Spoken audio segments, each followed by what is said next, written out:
In the year 950, somewhere along the frozen fjords of Norway, roughly 40,000 people were settling in for another brutal winter. Not in castles, not in fortresses with stone walls and roaring fireplaces. No, they were cramming themselves into massive houses made of dirt, wood, and grass. The temperatures outside would plunge to 30 degrees below zero. Blizzards would rage for days. The sun would barely show its face for months.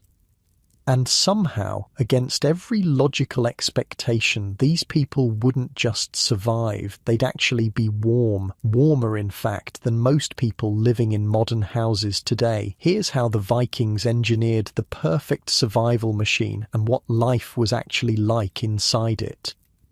Just a quick thing before we begin. If you find yourself listening to these regularly, go ahead and hit subscribe so you don't miss the next one. Also, I'd love to know where you're listening from and what time it is there. It honestly blows my mind when I read comments from people in London using history stories to fall asleep. It's still wild to me, so drop your city in the comments.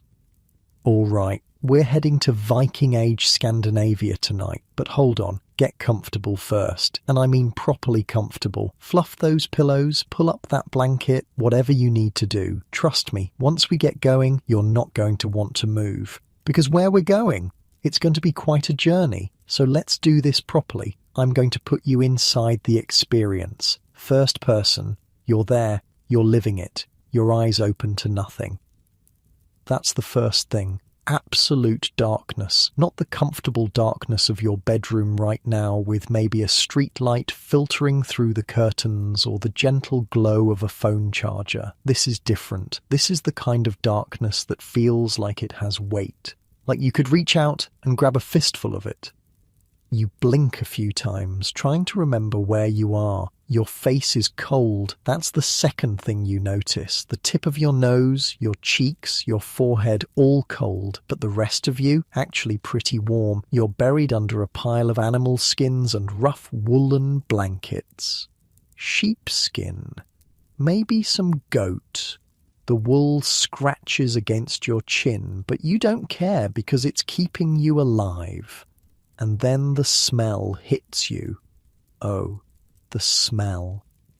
It's not a bad smell exactly, or maybe it is, and you've just gotten used to it over the past several months. It's a thick smell, layered. There's wood smoke, obviously. That's always there. It's in everything. Your clothes, your hair, probably your lungs at this point. But underneath the smoke, there's something else, something alive. Animals. Right, the animals. You can hear them now, the soft shuffling of hooves on packed earth, the occasional snort of a cow, the bleating of sheep somewhere in the darkness. They're here, inside the house, with you, because of course they are. Welcome to a Viking winter. You're lying on a raised wooden platform that runs along the wall of what has to be one of the strangest buildings ever constructed by human beings. A longhouse. They call it that for obvious reasons. This thing is long, somewhere around 40 meters from end to end, which if you're trying to picture it, is about the length of 4 school buses parked bumper to bumper, and the whole thing is maybe 6 or 7 meters wide. So basically, you're living in a very large wooden ship that someone decided to build on land and then bury under a mountain of dirt.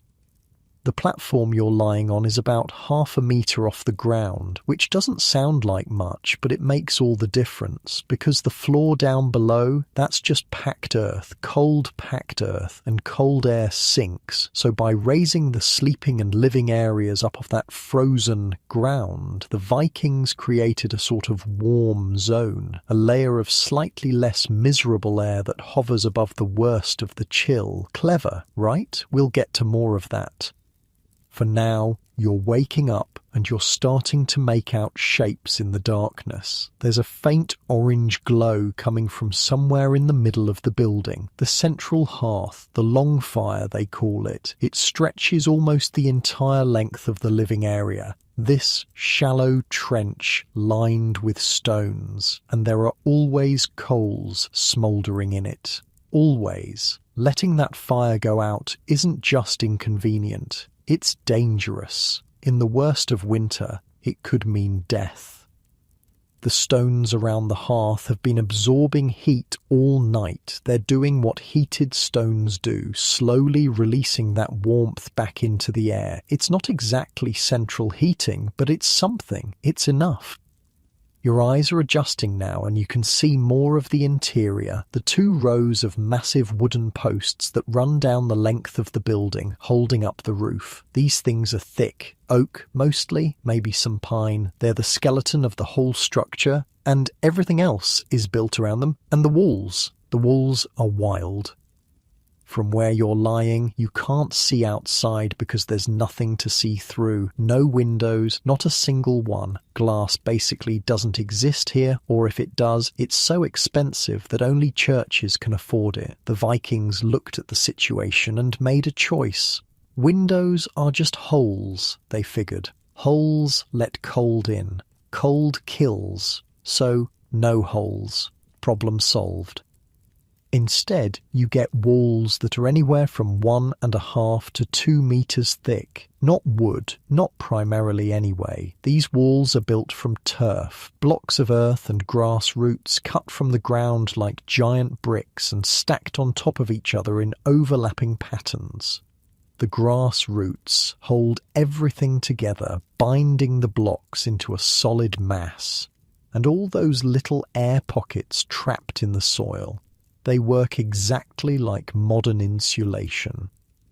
Same principle as the foam in your walls at home. Trapped air that doesn't move, doesn't transfer heat. It's a thermal fortress. That's what this is. A structure designed from the ground up to keep precious heat inside and deadly cold outside. But here's the thing nobody tells you about living in a Viking longhouse. It's not quiet.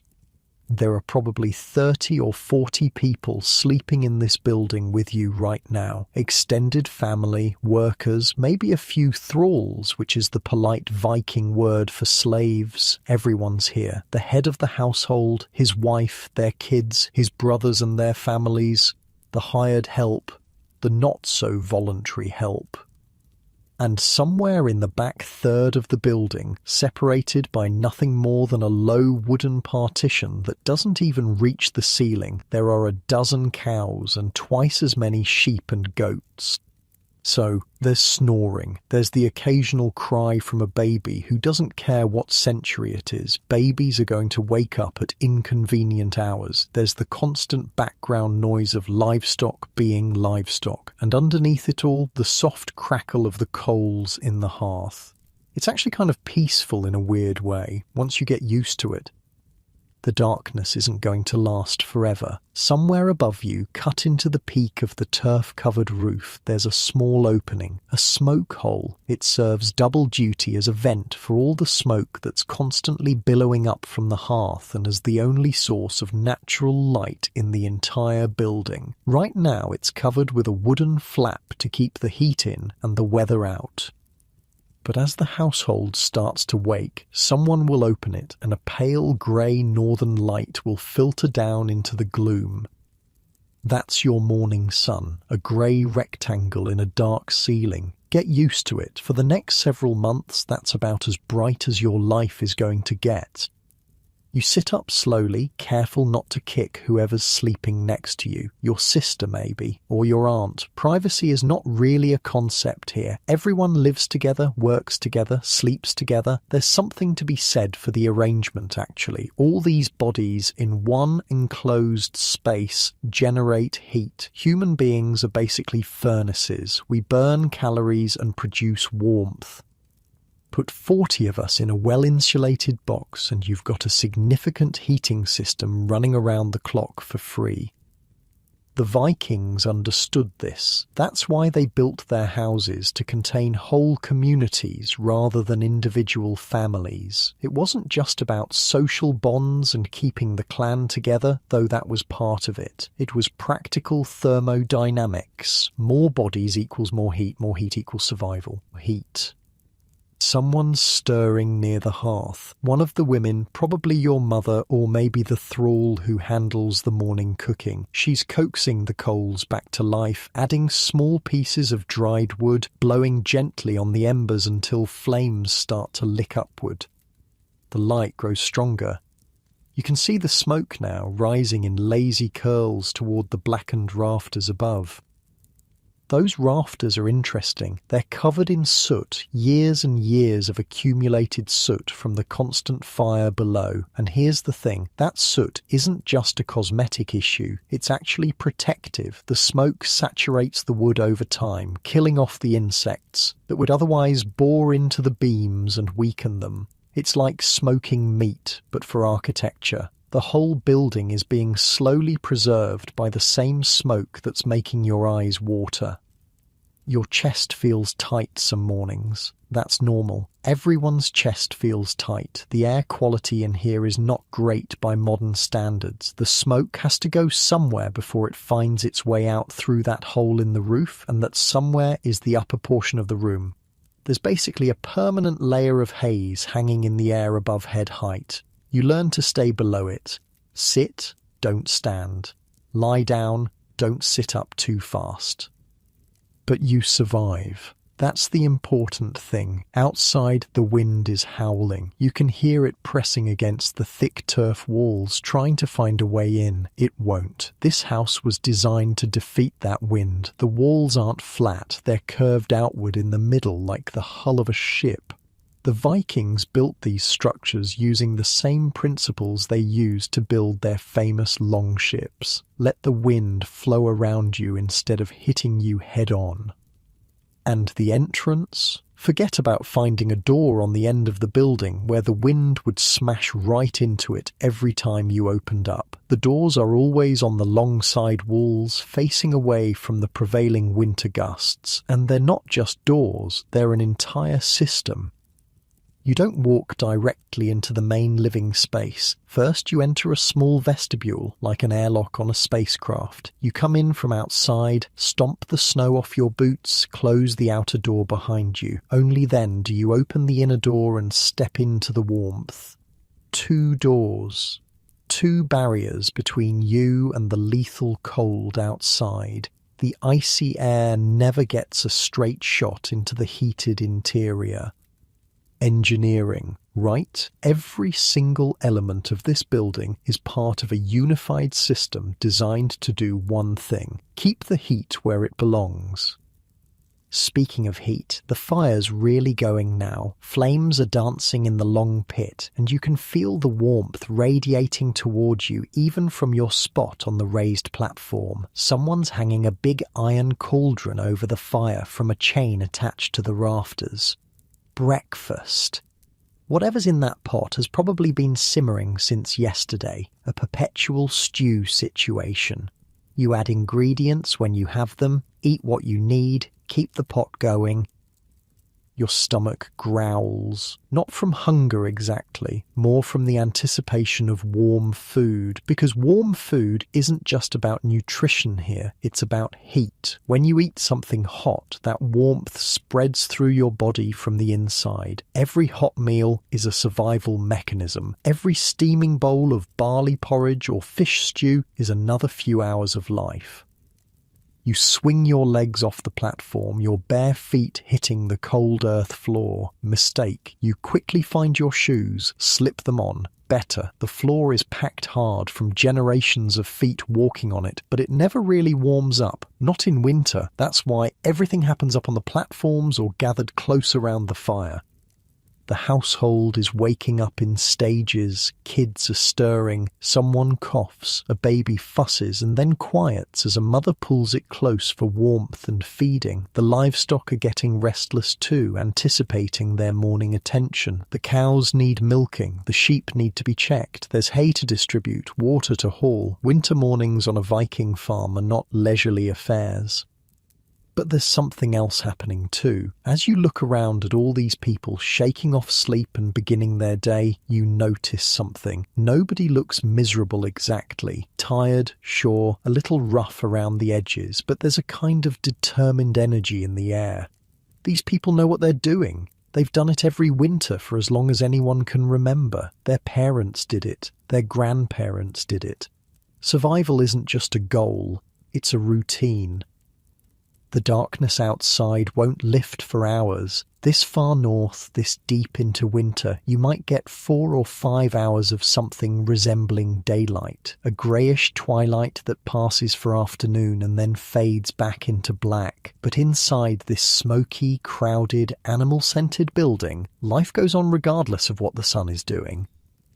Somewhere in the back of your mind, you're aware of just how remarkable this is. A few thin layers of wood and earth and grass standing between you and temperatures that could kill an unprepared person in hours. No electricity, no modern heating, no supply chain bringing in food and fuel from somewhere warmer. Just the accumulated knowledge of generations built into the very structure of the walls around you.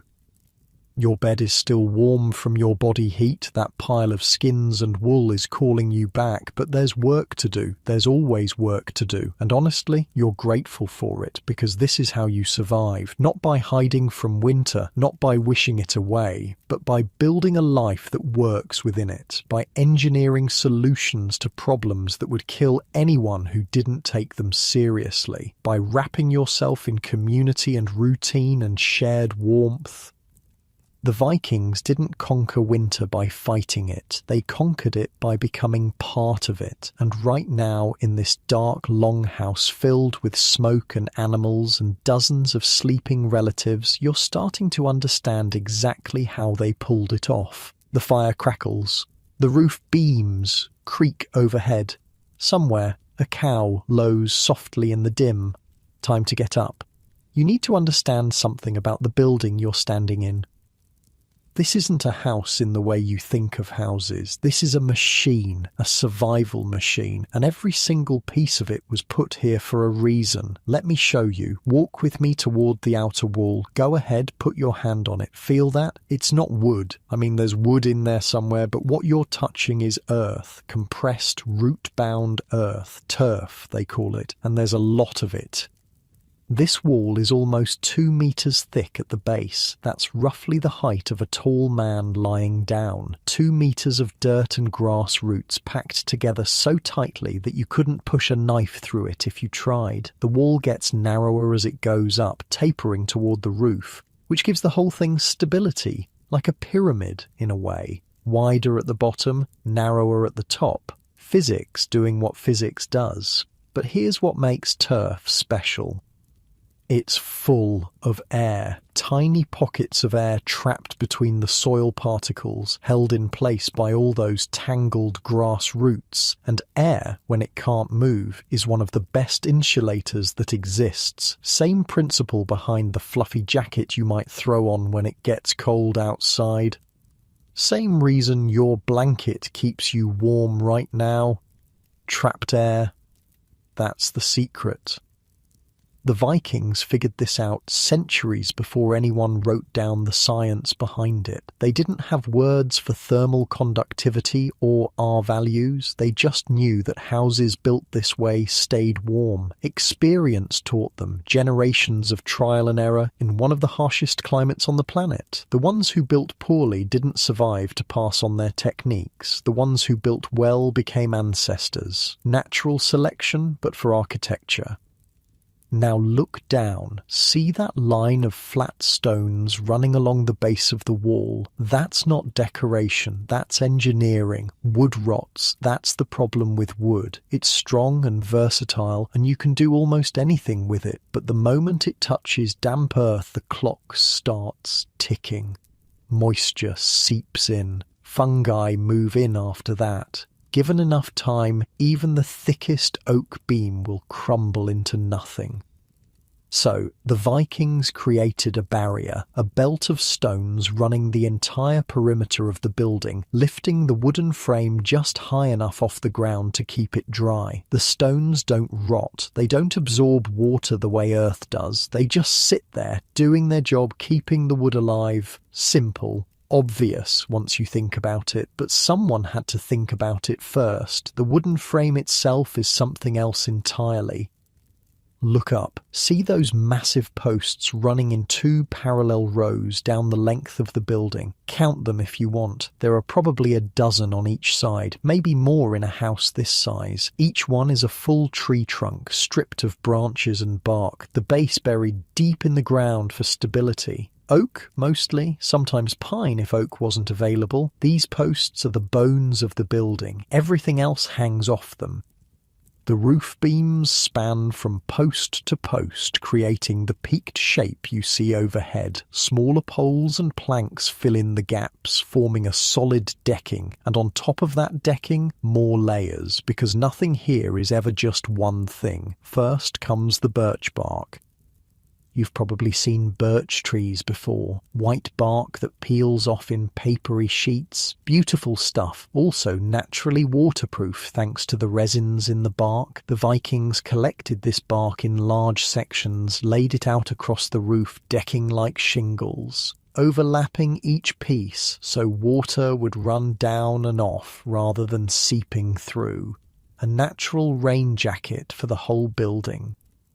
On top of the birch bark goes the turf, same material as the walls, heavy blocks of earth and grass, 2 or 3 layers deep, weighing several tons when you add it all up. This is why those wooden posts need to be so thick. They're not just holding up a roof, they're holding up a small hill. But that hill does something remarkable. In winter, when the heat from the hearth rises and meets the underside of the roof, it doesn't just escape into the sky. The thick layer of turf holds it in, reflects it back down into the living space. The roof becomes a heat trap, a lid on the pot. Everything warm stays where it belongs. And here's the part that seems almost accidental, but probably wasn't. The grass on that turf roof doesn't die when you put it up there. It keeps growing, roots push deeper into the soil, new shoots emerge in spring. Over time, the roof becomes a living meadow, each blade of grass anchoring the turf blocks more firmly together. The building literally grows stronger as it ages. The roots weave everything into a single mass that wind and rain can't pull apart.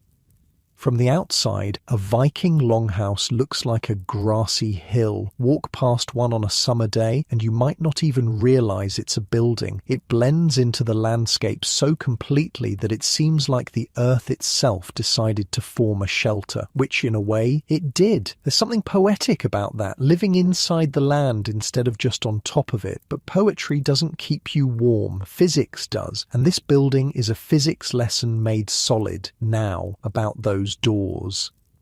You've already experienced the vestibule, that small unheated room you pass through before entering the main space, the airlock, but let's talk about the doors themselves.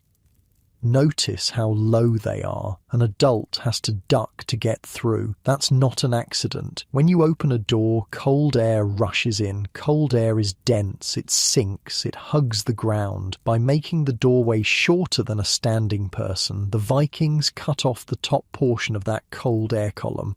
Less opening means less cold getting in. Also, if you're an enemy trying to storm this place, you have to bend down to enter, which puts your head at a very convenient height for the axe of whoever's waiting on the other side. Defense and thermal efficiency in one design. The doors themselves are thick, planks of solid wood fitted together with such precision that light barely shows through the cracks, and they don't swing on hinges the way modern doors do. Instead, each door has 2 thick wooden pins, one at the top and one at the bottom that fit into holes carved into the threshold and the lintel above. The door rotates on these pins. No metal required, nothing to rust. When that door closes, it closes tight, a seal against the wind. But wait, if there are no windows and only 1 or 2 heavily insulated doors, how does anyone see anything? How do they breathe? Look up again, that dark rectangle near the peak of the roof directly above the hearth. That's the smoke hole, the leora they call it. And it's more complicated than it looks. There's a wooden frame up there, fitted with a cover that can be opened or closed using a long pole that stands near the fire. During the day, when you need light and ventilation, you open it up. Smoke pours out, daylight filters in. At night, or when the weather turns particularly vicious, you close it down to trap every bit of warmth you can. Managing that smoke hole is an art. Open it too wide and you lose heat. Close it too tight and the smoke builds up until you can't breathe. The sweet spot is somewhere in between, constantly adjusting based on wind direction, weather conditions, how hot the fire's burning. Somebody in the household always has an eye on it. Usually an elder who's learned through decades of winters exactly how to read the smoke and the weather. The smoke itself isn't entirely bad news. Look at those rafters again, the ones blackened with soot. That coating isn't just dirt, it's protection. Wood-boring beetles hate smoke. The chemicals in it kill them, or at least drive them away, and the constant heat and smoke drying out the wood makes it less hospitable for the fungi that cause rot. The building is essentially smoking itself the same way you'd smoke meat to preserve it. The process takes years, but it works. Some of these longhouses stand for generations, their timbers harder and more durable than the day they were cut. Everything connects. Everything serves multiple purposes. The smoke that makes your eyes water is also preserving the structure that keeps you alive. The door that's inconveniently low is also keeping out the wind that would steal your warmth. The grass growing on your roof is also binding the turf together. Nothing is wasted. Nothing is accidental. This is what survival looks like when failure means death, when there's no backup plan, no emergency services, no way to call for help if you get it wrong. You build it right or you don't build at all. Now, there's one more thing about this building that you need to understand. Something that seems obvious once you know it but catches most people off guard the first time they hear it. This house was designed by shipbuilders. Look at the shape of the walls. They're not straight, they curve outward in the middle, bowing out like the hull of a boat. That's not a structural weakness, that's deliberate. The Vikings spent half their lives at sea, building and sailing some of the most advanced ships of their era. They knew how water and wind moved around curved surfaces. A flat wall catches the wind head-on. A curved wall lets the wind slip around it. Same principle applies to water. Rain hitting a curved surface runs off. Rain hitting a flat surface pools and seeps through cracks. The longhouse isn't just shaped like a ship for aesthetic reasons. It's shaped like a ship because ship shapes work. And think about it. A ship is also an enclosed vessel that needs to keep its occupants alive in hostile conditions, protect them from weather, keep them dry, maintain livable temperatures. The problems are the same whether you're floating on the North Sea or sitting on frozen ground in Norway, so the solutions carried over. The Vikings took what they knew about surviving at sea and applied it to surviving on land. The longhouse is essentially an upside-down boat, keel pointing at the sky, designed to weather a different kind of storm. There's a metaphor in there somewhere about adaptation, about taking knowledge from one domain and applying it to another, about the way wisdom accumulates across generations, each one adding to what came before. But you don't need metaphors right now. You're standing inside the result. Warm. Alive. Protected by centuries of accumulated trial and error, encoded into every beam and stone and block of turf. Outside, the wind has picked up. You can hear it now, that low moan of air pressing against the walls, looking for a way in. It won't find one. The builders made sure of that. They thought of everything. They had to. Someone's calling for help with the morning chores. The livestock need attention. The fire needs feeding. There's work to be done, always work to be done. But for just a moment longer, you stand there looking at the walls, the roof, the smoke-blackened rafters, seeing it all with new eyes. This isn't just a building. It's a statement, a declaration of intent. We will not freeze. We will not starve. We will not surrender to the dark and the cold. We have built something stronger than winter, and we will be here when spring finally comes. The Vikings didn't just survive in this climate, they won. And the proof is all around you, in every carefully placed stone, in every interlocking turf block, in every thick timbered post holding up the weight of a living roof. You're standing inside a victory, a quiet one, the kind that doesn't make it into the sagas, but maybe the most important kind of all, the kind that meant there would be another generation to tell those sagas in the first place. Now come on, there's work to do, and frankly, you should probably go check on the cows, because those cows, they're not just livestock, they're part of the heating system. But before we get to that, there's something else worth noticing.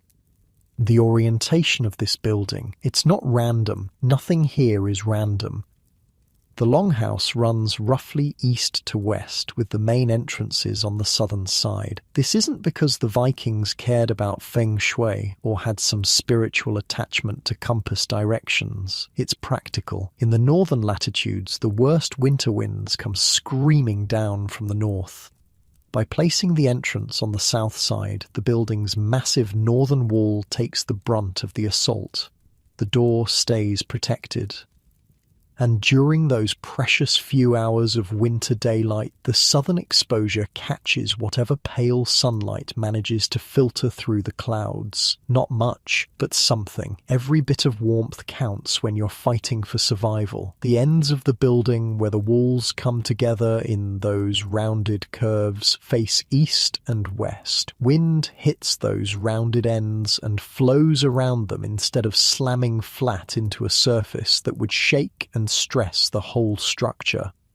It's like the building is swimming through the winter, prow facing into the storm, stern trailing behind, everything streamlined for survival. This building is the accumulated wisdom of centuries, rendered in wood and stone and turf. And it works. Right now, with the temperature outside cold enough to freeze exposed skin in minutes, you're comfortable. Not toasty warm, maybe. Not like sitting in front of a modern furnace, but comfortable, alive. That's the miracle. Not any single clever feature, but the way everything works together. The thick walls and the living roof and the stone foundation and the low doorways and the vestibule airlock and the curved hull shape. Each element doing its part, each one essential. Remove any single piece and the whole system starts to fail, but get it all right, balance every element against every other element, and you get this, a building that can keep dozens of people and animals alive through 6 months of darkness and cold. The Vikings built an ecosystem, a closed loop of warmth and waste and work, all contained under one roof, all feeding into each other. The people keep the fire burning, the fire heats the air, the warm air rises to the roof and gets trapped there. The animals add their body heat to the mix. The smoke preserves the wood, the grass binds the turf, everything connected. And all of it, every beam and block and stone was put here by hand. No power tools, no cranes, just people and their animals and whatever they could find or grow or cut from the land around them. Makes you appreciate what they accomplished. These weren't primitive people fumbling in the dark. These were engineers working at the highest level their technology allowed. The wind howls outside. The fire crackles. Somewhere in the back of the building, a cow shifts its weight, and you're warm. That's the victory. That simple fact, you're warm. Now come on, the day's getting started and those cows need attention because like I said, they're not just livestock, they're part of the heating system and that's what comes next. Walk toward the back of the longhouse with me. Past the central hearth, past the raised platforms where people are starting to stir, past the wooden posts that hold everything up. Keep walking. You'll know when you've arrived. Your nose will tell you. There's a low wooden partition here, maybe waist high. Not much of a barrier really, more of a suggestion, a boundary marker that says, on this side, humans, on that side, something else. You step over it and suddenly you're standing in a different world, or the same world, just a lot smellier. Welcome to the barn section. The FJOs, if you want to call it what the Vikings called it. Home to maybe a dozen cows, twice as many sheep, a handful of goats, and yes, there's a horse down at the far end, all of them under the same roof as you, all of them breathing the same air.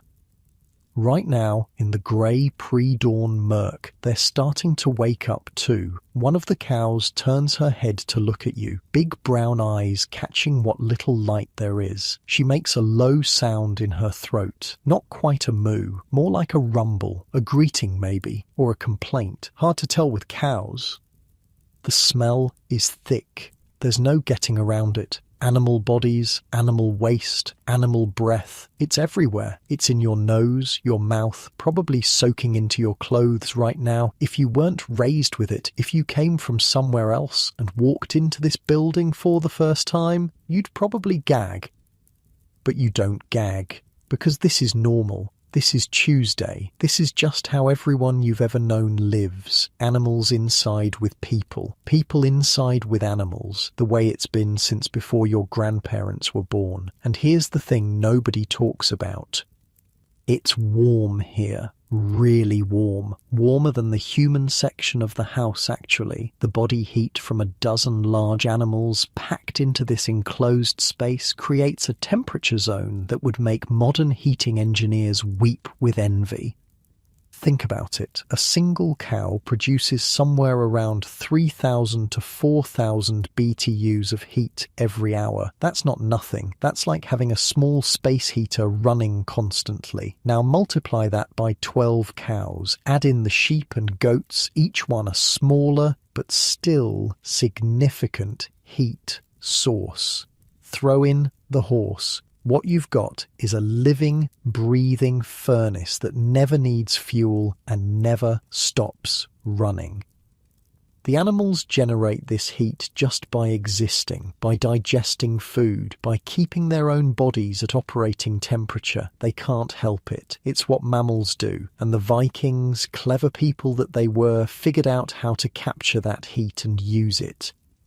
The low partition between the living area and the barn isn't solid. There are gaps, some of them deliberate, some just the natural result of not sealing every crack. Air moves freely between the two spaces. The warm bovine breath from this end of the house mingles with the wood smoke from the hearth end, creating a circulation pattern that distributes heat throughout the whole building. And here's the physics part. The floor in the human section is slightly higher than the floor in the barn section. Not by much, maybe a foot or so, but that small elevation change does something important. Hot air rises. Everyone knows that. When the animals exhale their warm breath, when their bodies radiate heat into the surrounding space, that warmth naturally wants to go up, and up means toward the human living area. So the heat flows from cows to people, from sheep to sleeping platforms, from this collection of large warm bodies to the humans who depend on them. It's convection in action, a natural heat distribution system powered entirely by animal metabolism. The Vikings didn't understand the science. They didn't have words for convection currents or thermal mass or any of that, but they understood the result. They noticed that houses with animals stayed warmer than houses without. They noticed that families who kept their livestock inside survived winters that killed families who built separate barns, and they adjusted accordingly. What works, works. You don't need to know why. One of the sheep is staring at you now, the kind of blank, unblinking stare that sheep are famous for. You stare back. The sheep wins. They always do. The animals need care this morning. That's why you're here. That's why someone had to drag themselves off those sleeping platforms before the sun comes up. First, the milking. The cows have been standing in the same spot all night, which means their udders are full, painfully full, probably. You grab a wooden bucket and a three-legged stool, position yourself next to the nearest cow, and get to work. Milking is one of those skills that looks simple until you try it. There's a rhythm to it, a technique. You don't just squeeze, you compress and pull, working your way down each teat in a sequence that encourages the milk to flow. The cow doesn't mind as long as you do it right. She'll stand there chewing her cud, occasionally flicking an ear at a fly that isn't even awake yet, while you fill the bucket beneath her. The milk steams as it hits the cold wood. That's how warm it is coming out of her body. Living heat turned liquid. In a few hours, some of this will be drunk fresh. Some will be set aside to separate, the cream skimmed off for butter. Some will be cultured into skyr, that thick, sour dairy food that keeps better than fresh milk and provides protein through the long winter months when the cows stop producing. Nothing gets wasted here. Everything has a purpose. The straw beneath your feet is damp, not surprising. A dozen cows have been standing here all night doing what cows do. One of your jobs this morning is to muck some of this out, add fresh straw, keep the bedding manageable. The waste goes onto the midden pile outside, where it'll freeze solid until spring and then get spread on the fields as fertilizer. Even the poop serves a function. Even that isn't wasted. You move from cow to cow, bucket filling and emptying. The sheep get milked too, though not as thoroughly. Their yield is smaller, but their milk is richer, good for cheese. The goats are next. They're the ones most likely to try to kick over the bucket, so you keep your wits about you. While you work, the animals are eating.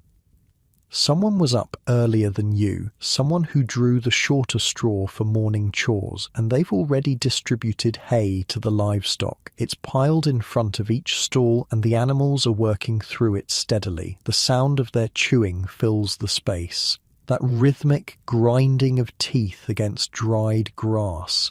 It's oddly soothing once you get used to it. This hay is precious, maybe the most precious thing on the farm when you think about it, because without hay, the animals die, and without animals, the people die. The whole equation falls apart. Every summer, while the days are long and the grass is growing, everyone who can hold a scythe is out in the fields cutting hay, then drying it, then stacking it in the barn section of the longhouse packed tight to minimize spoilage. The amount of hay you harvest in summer determines how many animals you can keep alive through winter. Simple math with deadly stakes. A bad hay harvest means hard choices. Which animals do you slaughter early because you can't feed them? Which do you keep alive at all costs because they're your breeding stock? The decisions ripple out through the whole household, affecting everything from diet to economics to next year's survival odds. But this year the harvest was good. The haystacks are high, the animals will eat their fill all winter long, and there might even be some left over come spring. That's security, that's peace of mind, that's the difference between worry and something close to contentment. The horse at the far end of the barn isn't for eating, not usually anyway. Horses are different, more valuable for their labour than their meat. This one is a working animal, smaller than the horses you might picture from movies about knights in armour, more like a sturdy pony, really, but strong. Capable of pulling a plough through heavy soil or carrying a rider through deep snow. Right now, the horse is doing what horses do when they don't have to work, standing there, existing, producing heat, contributing to the household thermal budget without even trying. You finish with the goats and step back to survey the scene. The animals are fed, the milking is done. The worst of the overnight mess has been dealt with. The sky outside, visible through the barely opened smoke hole, is starting to shift from black to dark grey. Dawn is coming, or what passes for dawn this time of year, and you realise something. Your hands are warm. Not from the work, though that helped, from the animals themselves, from being in this space surrounded by large warm bodies that radiate heat like living stoves. You were cold when you stepped over that partition. Your fingers were stiff. Now they're flexible. Now they work properly. The animals warmed you up just by being here, just by being alive. That's the deal, isn't it? That's the arrangement at the heart of this whole setup. The humans provide shelter, protection from predators, food during the months when nothing grows. In return, the animals provide milk, wool, eventual meat, labour, and constant steady warmth. Each side giving something the other needs, both sides surviving together when neither could survive alone. There's a word for that, symbiosis if you want to get technical about it, but the Vikings just called it life, just called it normal. They didn't analyse it, they lived it. Now you're walking back toward the human section of the house, leaving the warm animal smell behind, moving toward the wood, smoke smell that dominates the other end. The fire has been built up. The cauldron is hanging over the flames. Someone is stirring something in a smaller pot. Breakfast is coming. The partition between barn and living space is behind you, but the heat from the animals is still flowing, still mixing with the hearth warmth, still keeping the whole building at a temperature that won't kill anyone. The two heat sources work together, fire and flesh, flame and body heat, supplementing each other through every cold hour of every cold day.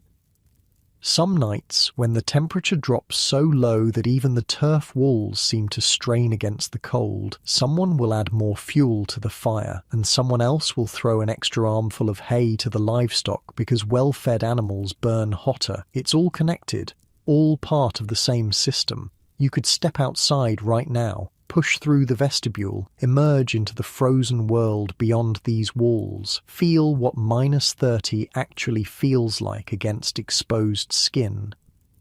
But why would you? Everything you need is in here. Food, warmth, family, work, rest. Outside is death. Inside is life. Someone hands you a bowl of something hot. You don't even look to see what it is. You just hold it, letting the warmth seep into your hands, breathing in the steam.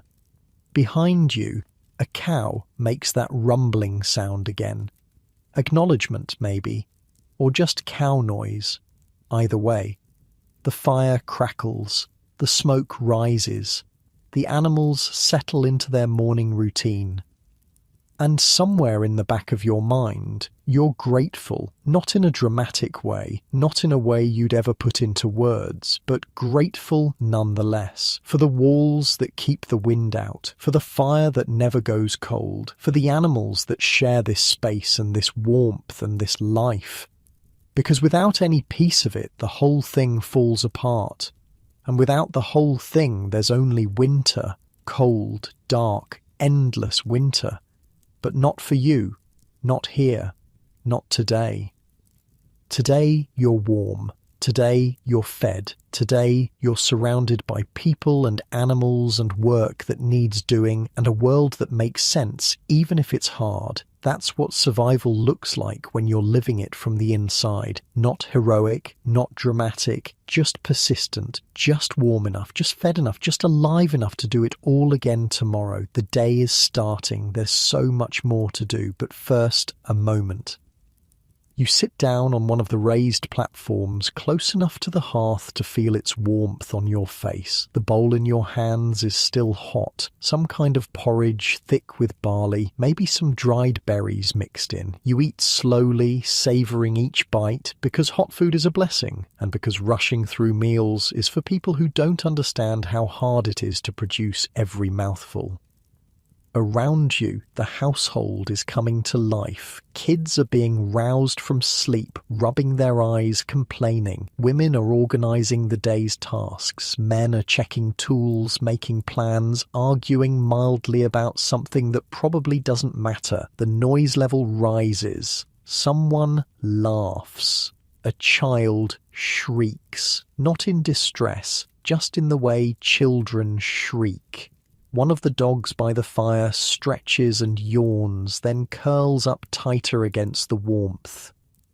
This is community, this is family, this is what it means to live so close that you can't help but know everything about everyone. You can't hide anything here. There's no space for secrets in a house this size. Sometimes that intimacy is suffocating. Sometimes you'd give anything for a room of your own. But when the wind is howling outside and the darkness seems endless, there's comfort in being surrounded by people. There's warmth beyond what the fire provides.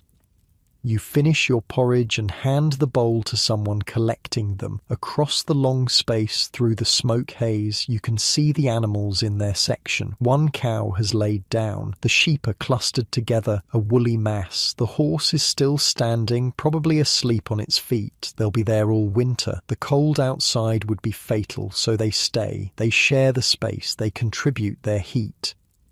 There's something almost peaceful about it, the steady presence of the animals, the rhythm of their breathing. They anchor the household in something primal. Outside, the world is white and grey and hostile, snow piled against walls, wind finding every gap, screaming through valleys.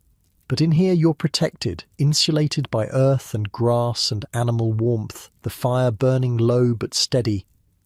This is what survival looks like, not a sprint, a marathon, a long, slow grind through dark months, doing the same tasks day after day, waiting for the world to thaw. And somehow it works. It works because every element is in place. Remove any piece and the whole thing collapses, but keep every piece working together and you get this, a warm space in a frozen world. You stand up, stretch, there's work to do.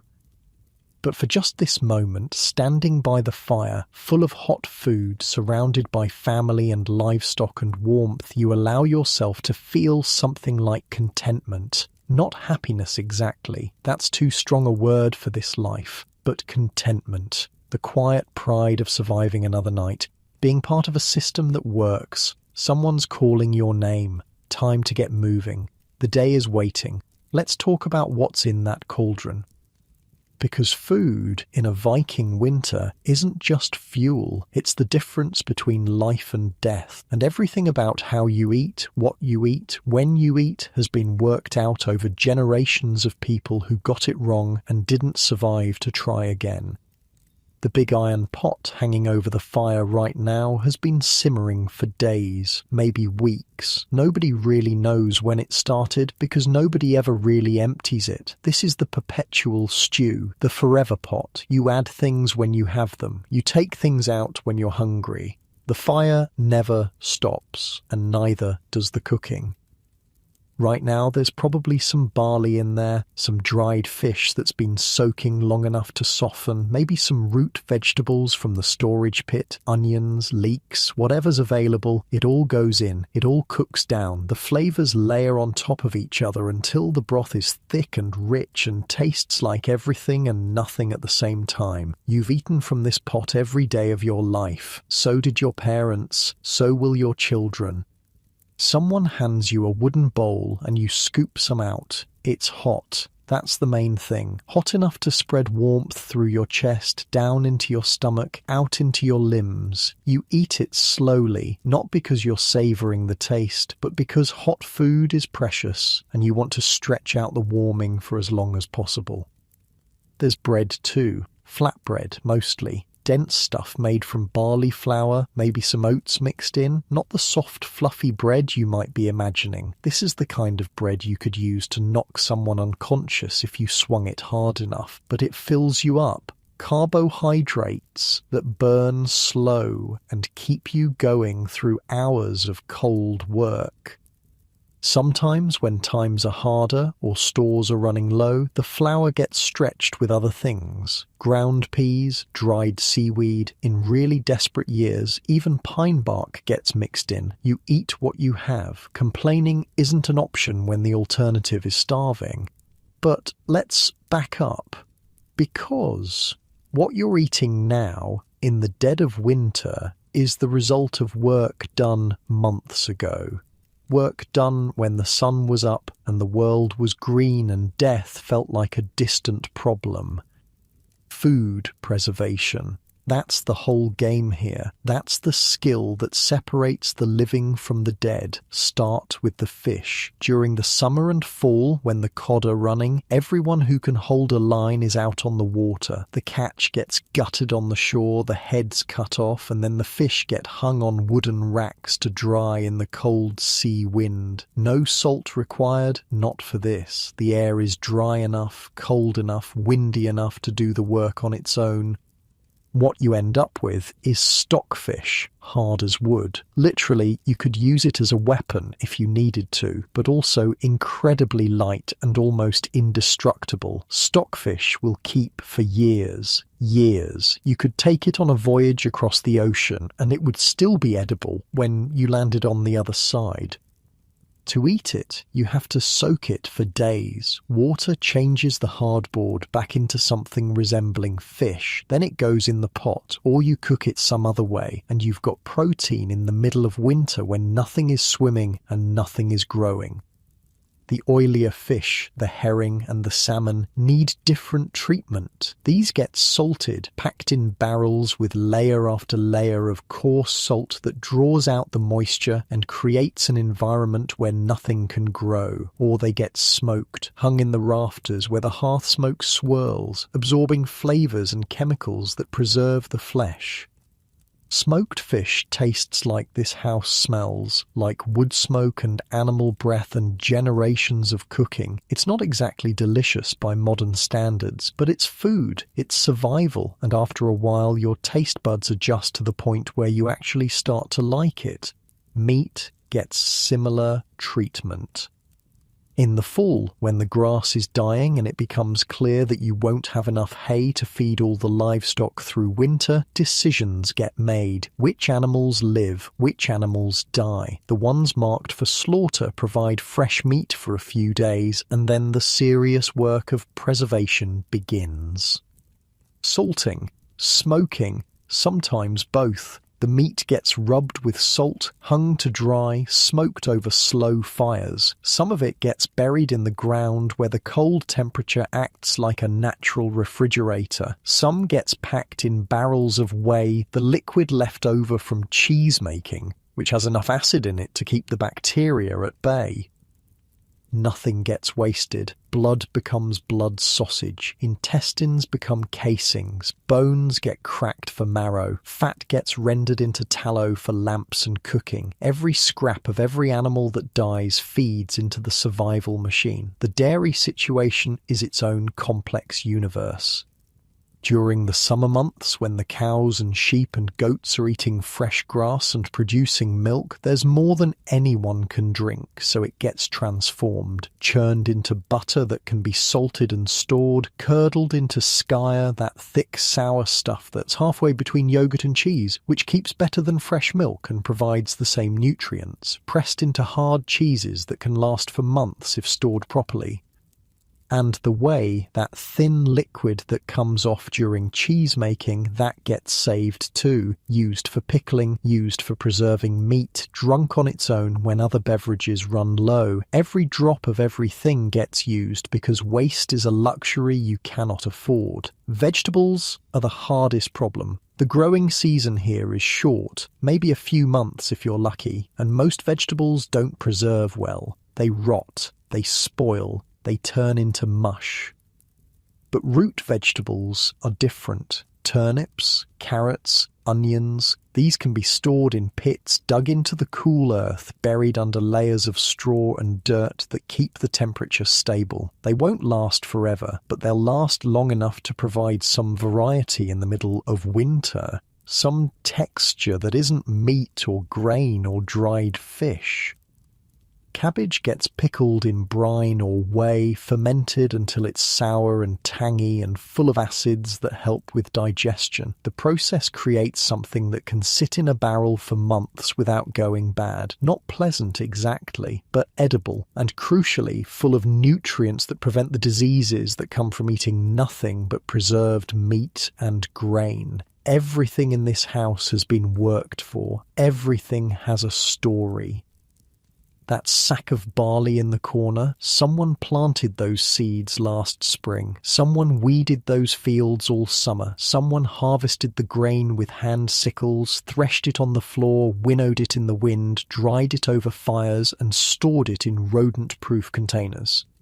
Every mouthful of bread represents hours of labour. The dried herbs hanging from the rafters, gathered from hillsides during the brief window when they were growing, tied in bundles, hung to dry, added to food not just for flavour but for medicine, for preservation, for the trace nutrients that keep bodies functioning.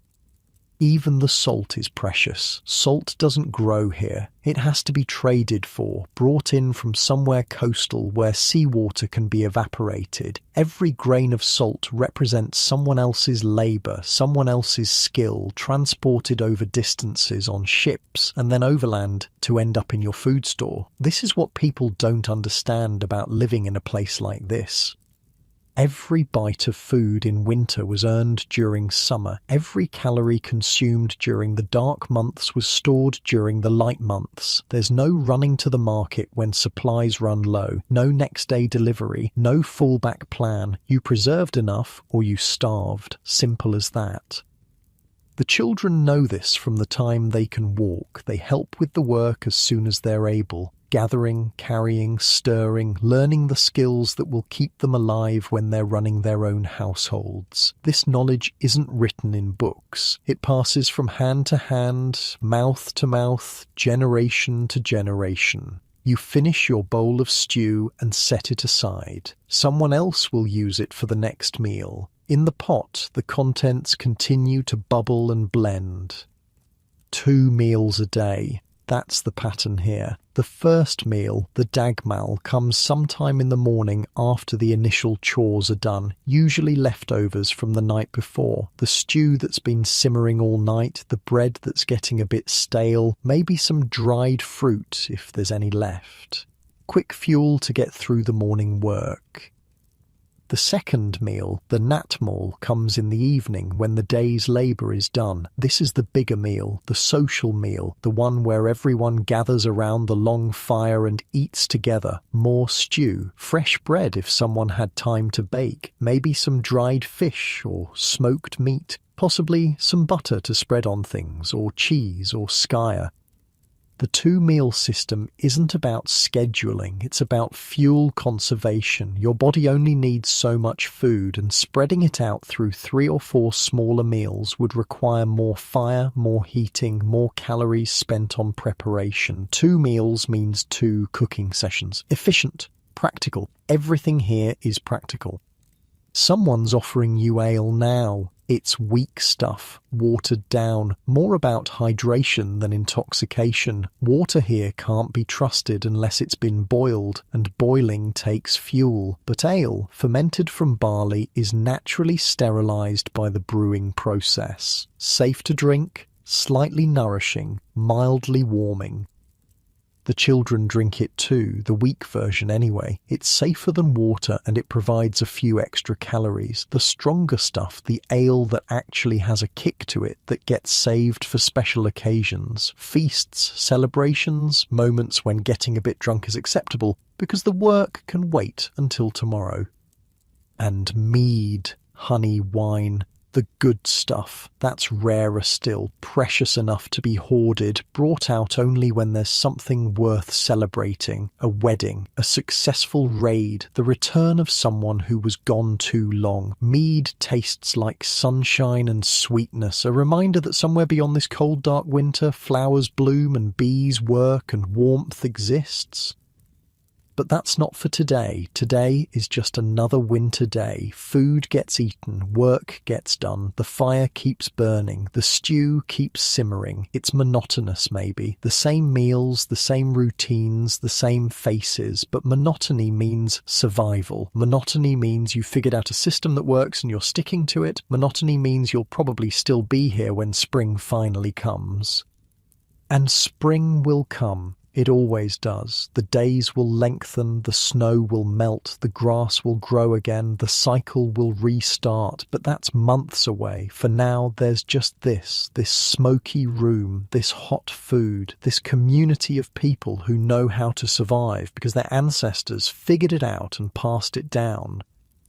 You're one link in a chain that stretches back centuries, and if you do your part, the chain will stretch forward too, into futures you can't imagine, into winters you won't see. That's what the food in that pot really represents, not just calories, continuity, the ongoing defiance of a people who refuse to let the dark and the cold have the final word. Somewhere across the room, a child is crying about something. A man is arguing with his brother about whose turn it is to chop wood. A woman is singing softly while she works, an old song that everyone knows. Life goes on. That's the whole point. Between meals, the work never stops. It just changes shape.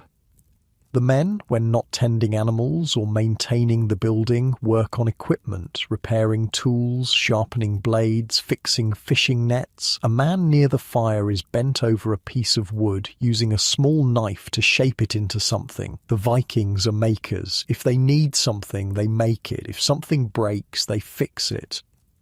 Metal is precious. Iron tools get passed down through generations, repaired and re-edged until nothing remains but a sliver of steel that still holds an edge. When something breaks beyond repair, the metal gets melted down, forged into something new. Nothing is ever really gone. The older boys are learning these skills right now, sitting near their fathers, watching careful hands demonstrate techniques, trying themselves, failing, trying again. No formal school here, just the endless practical education of watching and doing. And the women are never idle. That steady, rhythmic clicking you hear underneath everything else, that's the loom. One woman is working the large, upright loom against the wall, passing the shuttle through warp threads, building fabric one row at a time. It takes forever. A single piece of cloth large enough for a tunic might take weeks. A ship's sail could take years. The wool has to be cleaned first, carded, spun into thread on drop spindles that women carry everywhere, working them in spare moments. The thread gets dyed with colours from plants and lichens, blues from woad, reds from madder, yellows from onion skins. Only after all that work does weaving begin. Every piece of clothing you're wearing represents months of someone's labour. The socks on your feet, the tunic on your back, all handmade, all precious. When clothes wear out, they get patched. When patches fail, the fabric gets cut into something smaller. Old tunics become children's clothes, old children's clothes become rags, old rags become stuffing for mattresses. The cycle continues until nothing remains. This is what scarcity teaches, the absolute refusal to waste anything that might have remaining use. The children are playing now, a cluster in the corner, some game with carved pieces and lots of arguing about rules, but play is always interrupted by work. A child old enough to carry can carry water. A child old enough to stir can stir pots. A child old enough to card wool can sit for hours preparing material for someone else to spin. You watch one of the younger ones, maybe 4 years old. She's attempting to use a drop spindle. Her hands are clumsy. The thread she's producing is uneven, but she's trying. In a few years, she'll be as skilled as anyone here. That's how knowledge survives. Not in books, in the hands and muscle memory of people who learned by doing. The fire needs fuel. Someone gets up to add wood, choosing pieces carefully. Hardwood for slow burning through the night, softwood for quick flames when you need light. Even the fire is managed with accumulated skill. Outside, the wind has died down. The building isn't creaking as much. The relative silence feels almost strange. Maybe this is a good time to go outside, to see the world beyond these walls, to experience what the Vikings are protecting themselves against. Or maybe it's better to stay here, by the fire, with the community that makes survival possible. Watch the woman by the loom for a moment, not the young one learning, the older one, the one whose hands move with the kind of speed that only comes from decades of practice.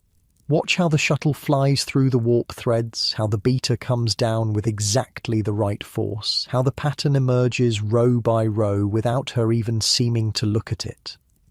She's the husfreyja, the lady of the house, and if you think that means she's just the headman's wife with a fancy title, you haven't been paying attention. See that ring of keys hanging from her belt? Those aren't decoration. Those keys open every chest in this building. The food stores, the silver, the extra blankets and clothes, the trading goods, everything the household owns, everything it needs to survive passes through her hands.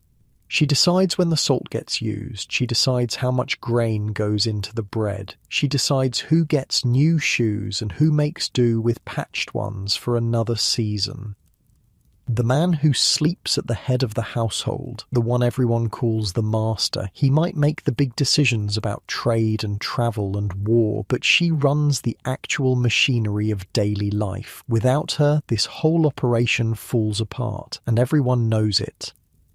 When her husband goes raiding in the summer, or trading in distant markets, or just travelling to meet with other families about land disputes, she doesn't sit around waiting. She takes over completely, manages the farm, directs the thralls, negotiates with neighbours, makes binding agreements about resources and labour. For months at a time, she is the authority, full stop.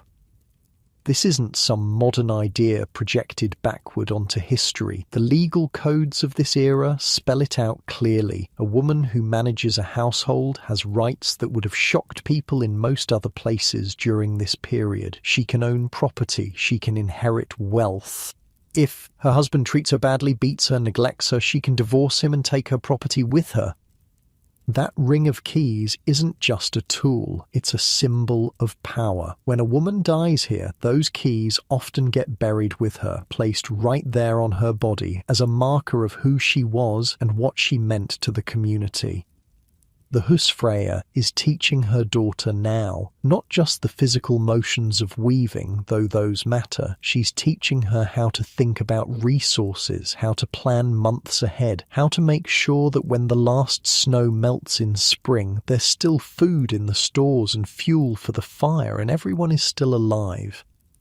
It's a different kind of education than what the boys get. The boys learn to fight and sail and work metal. The girls learn to manage economies. In a world where a man might leave for years at a time, or might die on a journey and never come back, those skills aren't optional, they're survival. But let's be honest about the full picture here. Not everyone in this longhouse is free. See that figure near the door? The one hauling water in from the vestibule? That's a thrall, a slave. You don't need to look closely to tell the difference. The clothes are rougher, the posture is different. There's a kind of watchfulness in the eyes that comes from never knowing when the next blow might fall.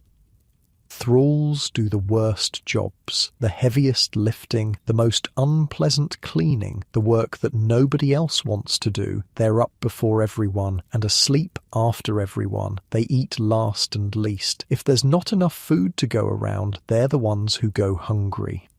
Some thralls were born into this. Children of slaves become slaves themselves, but many were captured, taken in raids on distant shores, monks from Irish monasteries, farmers from English coastlines, people who had lives and families before the longships appeared on the horizon.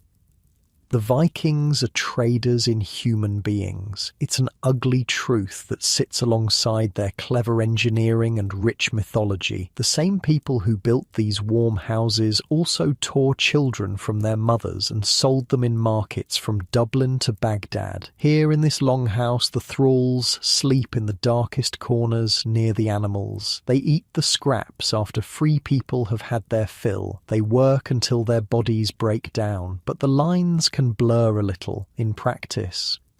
A thrall who works hard enough, who earns enough favor, might eventually buy their freedom or be granted it as a gift. Children born to thralls sometimes get acknowledged by free fathers and raised with at least some privileges. And in the close quarters of a longhouse, where everyone breathes the same smoky air and eats from the same pot, a kind of familiarity develops. Not friendship exactly, the power imbalance is too real for that. But something, a grudging recognition of shared humanity.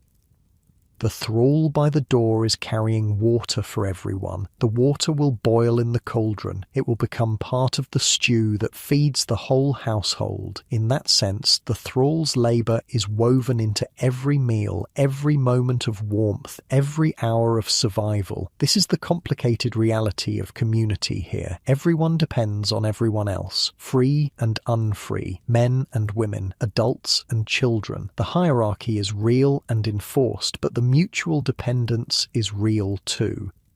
Without the women managing the stores, everyone starves. Without the thralls doing the brutal labour, the work doesn't get done. Without the children learning skills, there's no next generation. Without the elderly sharing wisdom, the same mistakes get made over and over.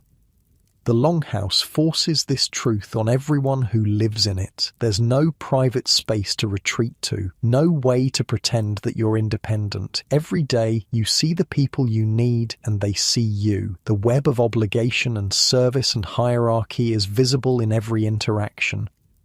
Maybe that's why the social rules here are so elaborate. So many customs about who sits where, who speaks when, who gets served first and last. These rituals aren't empty form, they're pressure valves, ways to acknowledge the hierarchy without constantly fighting about it, ways to remind everyone of their place while still maintaining the cooperation that survival requires. The afternoon is deepening now. The grey light filtering through the smoke hole is starting to fade. Soon it will be truly dark outside, that absolute winter darkness that swallows everything. But inside, the fire is being built up. The cauldron is starting to bubble with what will become the evening meal. People are drifting toward the central hearth, the warmest and brightest part of the house, gathering for the natmal. This is the social hour, the time when work pauses and people actually talk to each other. Children are finished with their tasks. The women have stepped away from their looms. Even the men have put down their tools. Someone is tuning a lyre, a simple instrument, a few strings stretched over a wooden frame, but in skilled hands it can produce melodies that stick in your head for days. The player strums a few notes, adjusts a peg, strums again. Around the fire, stories are starting to flow. Not the big epic stories, not yet. Those come later, when everyone is full and the fire is burning bright. For now, it's just gossip, news from other farms, speculation about when the weather might break, complaints about lazy neighbours, and stupid decisions made by someone who isn't here to defend themselves. The talk is in Old Norse, of course, a language you'd find both familiar and strange if you could hear it. Some words are close enough to modern English or German that you'd recognise them. Others are completely foreign. The rhythms are different. The poetry of it, the way sounds layer on sounds, would take your ears a while to adjust to. An older man is holding court near the fire, telling a story about something that happened years ago. It might be true or it might not be. Nobody really cares. The point is the telling, the way his voice rises and falls, the gestures that accompany the words. He's entertaining everyone within earshot, earning his keep in a currency that matters more than silver. Stories are currency here. The ability to hold an audience, to make people laugh or gasp or lean forward in anticipation, that's a skill as valuable as weaving or smithing. The best storytellers get invited everywhere. They eat well, they receive gifts, they're welcome in any longhouse because they bring something precious, distraction from the endless grind of survival. The husfreyja is directing the distribution of food now, bowls being filled, passed around, the order of service reflecting the hierarchy of the household. The headman gets served first, then his closest relatives, then the others in descending order of importance. The thralls eat last, after everyone else is finished, getting whatever remains. You accept your bowl and find a place to sit. The food is hot, the fire is warm. Around you, people are talking and eating and existing in that particular way that humans have when they feel safe and fed. For just a moment, the endless work recedes. The constant calculations about survival fade into the background. There's just this: warmth, food, company, the fundamental things that humans need and that this building provides. The lyre player has started a real song now, something familiar judging by the way a few people are humming along. The melody is simple but haunting, minor keys and strange intervals that make it sound ancient even to ears accustomed to this era. Someone starts singing the words, then someone else joins. Then more voices, until there's a ragged chorus filling the smoky air. You don't know the words, but you know what this is. This is community asserting itself. This is people saying, through the act of singing together, that they're more than just individuals struggling to survive. They're a group, a family, a tribe. The darkness outside is complete now. Beyond these walls, there's nothing but cold and wind and the vast indifference of a winter that doesn't care whether you live or die. But in here, there's song, and that makes all the difference. The song ends and another begins, and somewhere in the transition, a child falls asleep against her mother's side. That's how it happens here. The evening blends into night, the fire burns lower, the songs get slower and softer, and one by one people drift towards sleep. But not yet. Not for a while. There's still more to this evening ritual. An older woman, one of the elders of the household, is speaking now, not singing, speaking in that particular tone that means she's about to share something important, a memory, maybe, a piece of wisdom, something she learned when she was young and has carried for 50 years. Everyone quiets down to listen. Respect for elders isn't just polite here, it's practical. These are the people who've survived the most winters, made the most decisions, learned the most lessons. Their knowledge is literally a survival resource.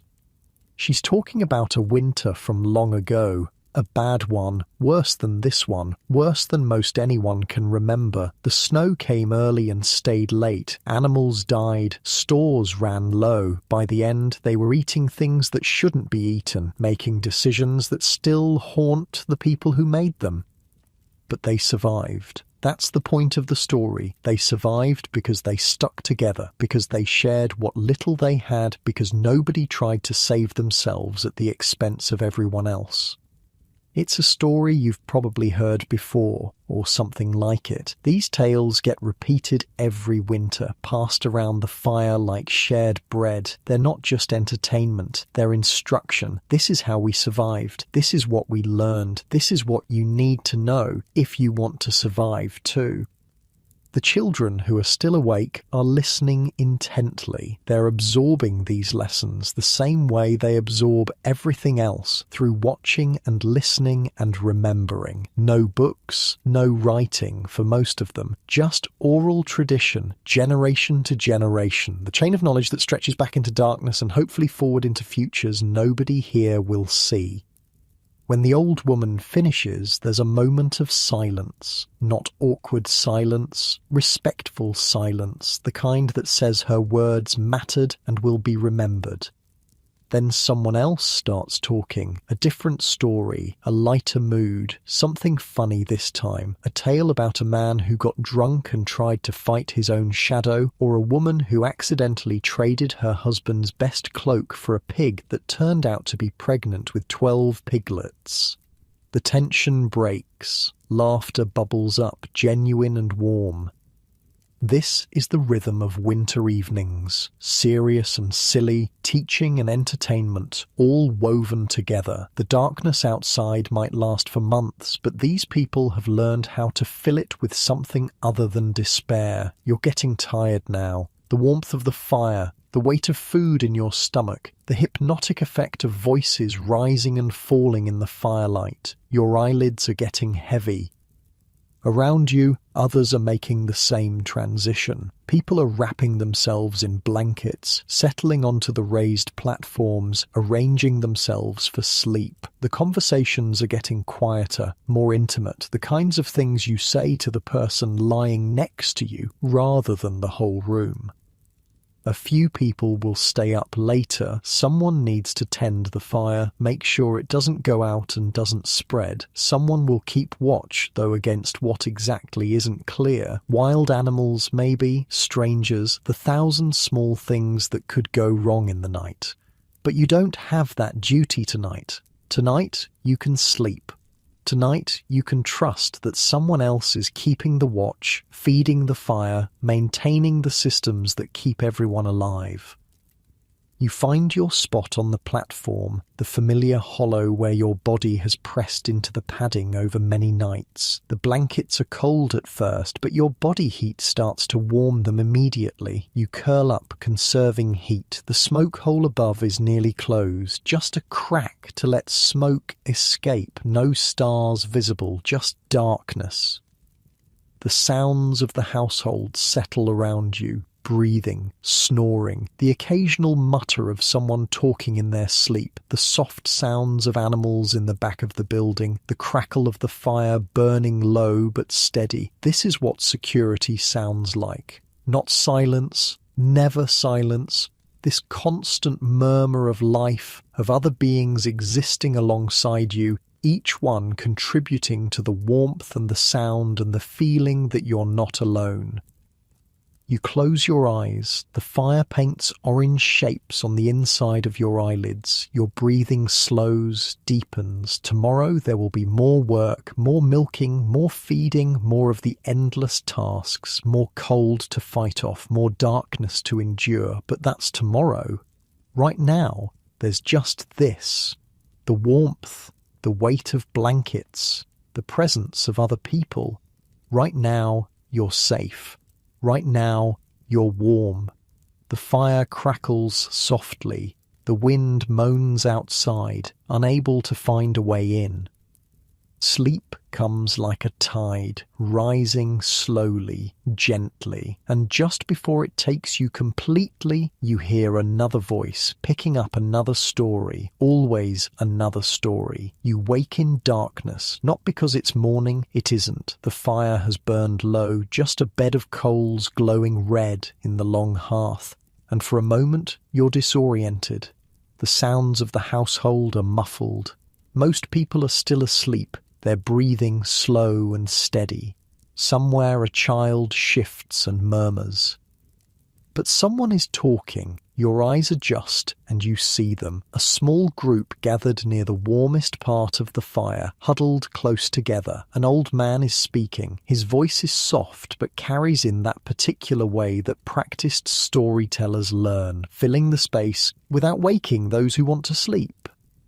This is the deep night, the hours when the world outside is at its coldest, when the darkness presses hardest against the walls, when sleep doesn't always come easy. And for those who can't sleep or choose not to, there's always a story. You pull your blankets tighter and listen.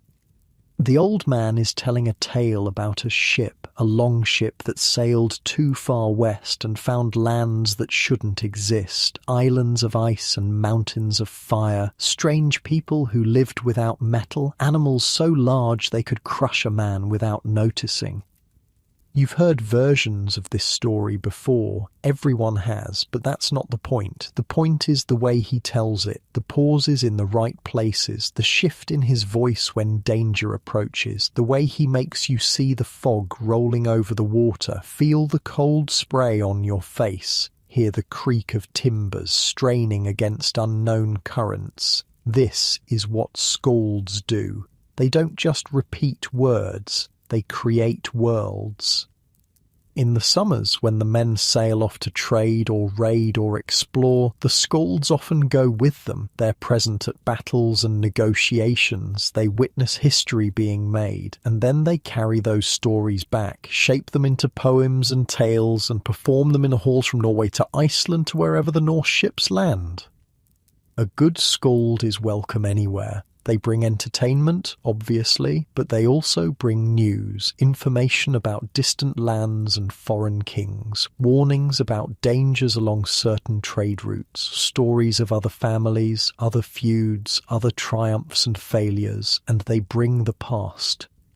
The old man telling the story now isn't making this up. Not exactly. He's drawing on tales that were old when his grandfather was young, stories that have been passed down through so many generations that no one knows anymore where fact ends and legend begins. The gods are in these stories. Odin with his one eye and his ravens, Thor with his hammer, Loki with his lies. They walk among humans, interact with them, help and hinder and judge. In the stories, the boundary between the mortal world and the world of gods is thin enough to see through. Sometimes the stories are about heroes, men and women who did impossible things, killed monsters, sailed uncharted seas, founded dynasties, died gloriously in battles that shook the world. Sometimes the stories are about ordinary people, farmers who made clever bargains, wives who outwitted cruel husbands, children who discovered ancient secrets. The tales teach lessons even when they don't seem to, embedding wisdom about honor and courage and cunning into narratives that stick in the memory. The old man's story has reached a crisis point. The ship is caught in a storm. The sail has torn. Men are being swept overboard. He describes the chaos with words that make you feel the deck lurching beneath you, the icy water closing over your head. Around him, his small audience is rapt. Even you, lying on your platform wrapped in furs, have stopped thinking about sleep. The story has captured you, pulled you out of your own concerns and into this other world where heroes struggle against forces beyond their control. This is the magic of storytelling, not supernatural magic, something more fundamental, the ability to take a bunch of sounds, nothing more than vibrations in the air, and use them to create experiences in someone else's mind, to make them feel emotions they wouldn't otherwise feel, to transport them to places they've never been. The Vikings understand this power. That's why skalds are honoured and rewarded, why great poets can expect hospitality in any hall, why the ability to compose verse is considered a gift from Odin himself. There's a hierarchy to this art. At the bottom are the people who can merely repeat stories they've heard, getting the basic facts right but missing the spark that makes a tale come alive. Above them are those who can perform well, who understand timing and emotion, who can hold an audience. At the top are the true skalds, the ones who can create new poems in the complex meters that tradition demands, who can take an event they witnessed and transform it into something that will be remembered for centuries, who can speak to kings and not merely flatter them but capture the essence of their deeds in words that will outlast stone monuments. The old man telling the story tonight isn't one of those. He's a farmer, like most people here, but he's a good storyteller, and in the long, dark nights of winter, that's enough. He keeps the tradition alive. He passes the stories on. He fills the darkness with something other than fear. The ship in his story survives the storm. Of course it does. The hero makes a choice, takes a risk, trusts in his own skill and the favour of the gods. The weather breaks. Land appears on the horizon. The crew, reduced and wounded but alive, guides the vessel towards shore. There's more to the story, but the old man is winding down. His voice has gone softer, slower. He knows that some of his audience is drifting off, lulled by the rhythm of his words. That's fine. That's how these nights go. The story will continue tomorrow, or the next night, or whenever sleep refuses to come again. You close your eyes. The coals pulse with dim red light. The darkness fills with half-formed images from the story, ships and seas and unknown shores. This is how knowledge travels here, not in books, not in schools, in the voices of people who remember, speaking to people who will remember after them, an unbroken chain stretching back into time beyond memory and forward into futures beyond imagining. The children who are sleeping now, the ones too young to stay up for the deep night stories, they'll absorb these tales anyway. They'll overhear them during the long evenings. They'll hear references and fragments and eventually complete versions. By the time they're adults, the stories will be as much a part of them as their own memories. That's how it works. That's how culture survives in a world without writing, without permanent records, without any way to save information except in living minds. Every person is a library. Every death is a potential loss of irreplaceable knowledge. Every birth is a chance to extend the chain. The pressure of that responsibility is invisible but real. When an old person dies here, there's mourning not just for the person, but for what they knew, the stories they never got to tell, the songs they never got to teach, the practical wisdom about fishing spots and weather signs, and the 100 small details of survival that lived only in their experience.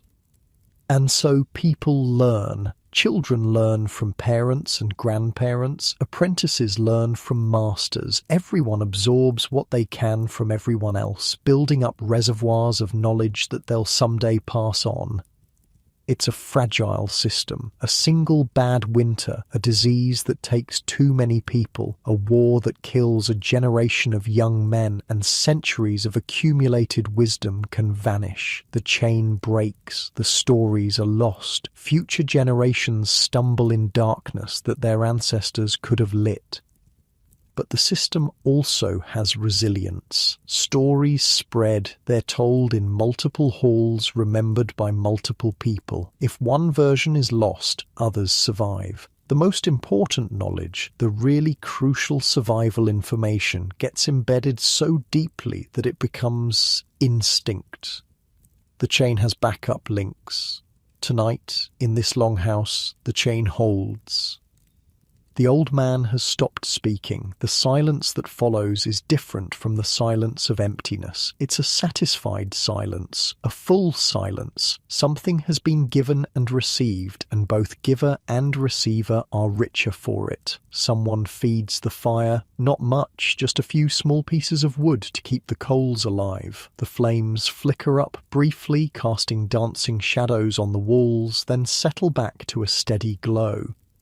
Outside, the wind has shifted. You can hear it finding new angles on the building, probing different parts of the walls, but it's still shut out, still defeated by these turf walls and this living roof and this community that refuses to surrender to the dark. How many hours until dawn? You don't know. Time moves strangely in the winter months when there's no sun to mark the hours and the darkness stretches and compresses based on nothing but your own exhausted perception.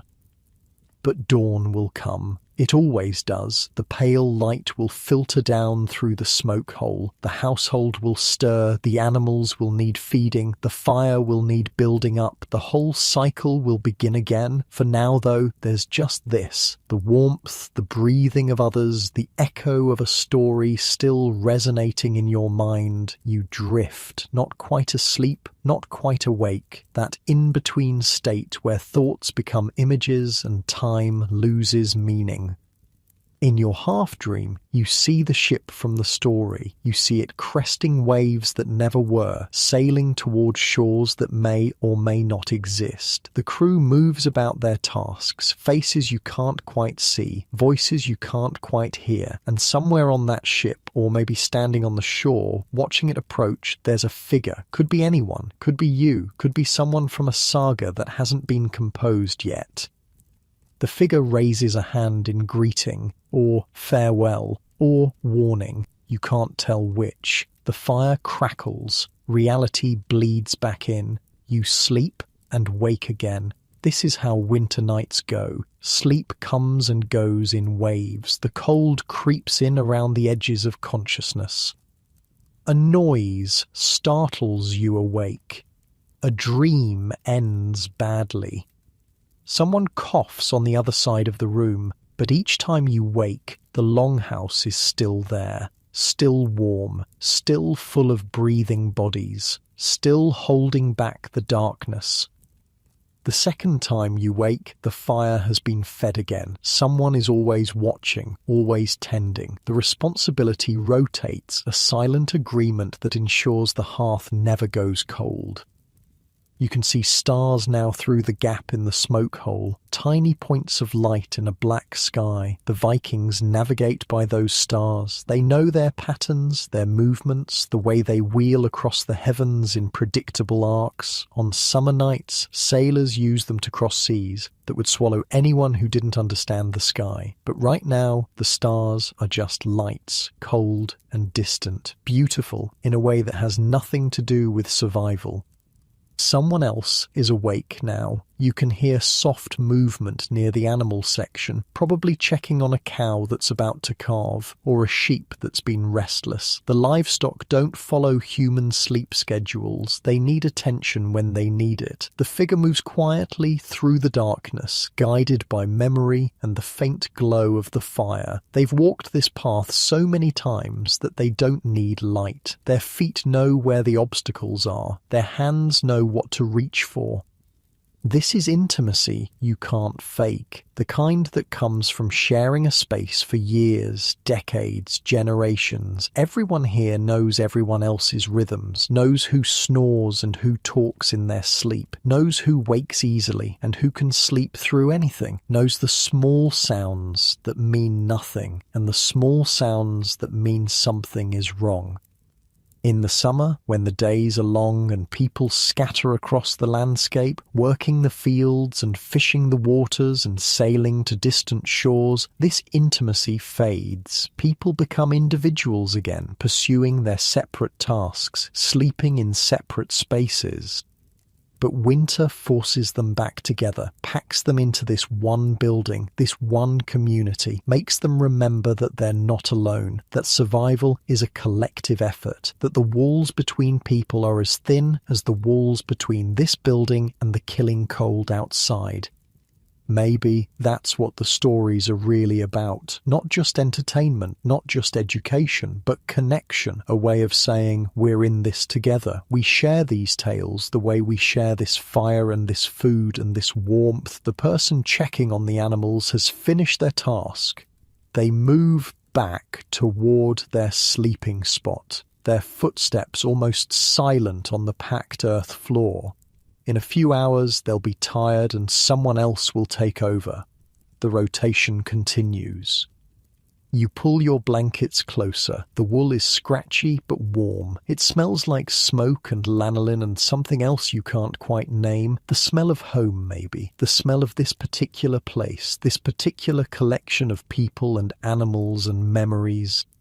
There's no word for homesickness in a world where most people never leave home, but there's a word for the feeling of safety, the feeling of belonging, the feeling of being exactly where you're supposed to be. And right now, despite everything, despite the cold and the dark and the endless grind of survival, you feel something like peace. Not happiness exactly, that's too active a word for this state. Just acceptance, the understanding that this moment is enough, that the worries of tomorrow can wait for tomorrow, that right now, in this breath, in this heartbeat, you're alive and warm and surrounded by others who are alive and warm. The old storyteller has gone back to sleep. You can hear his distinctive snore, the one everyone jokes about when he's not around. Tomorrow he'll wake stiff and creaky, complaining about his joints, eating his porridge slowly while the younger people bustle around him.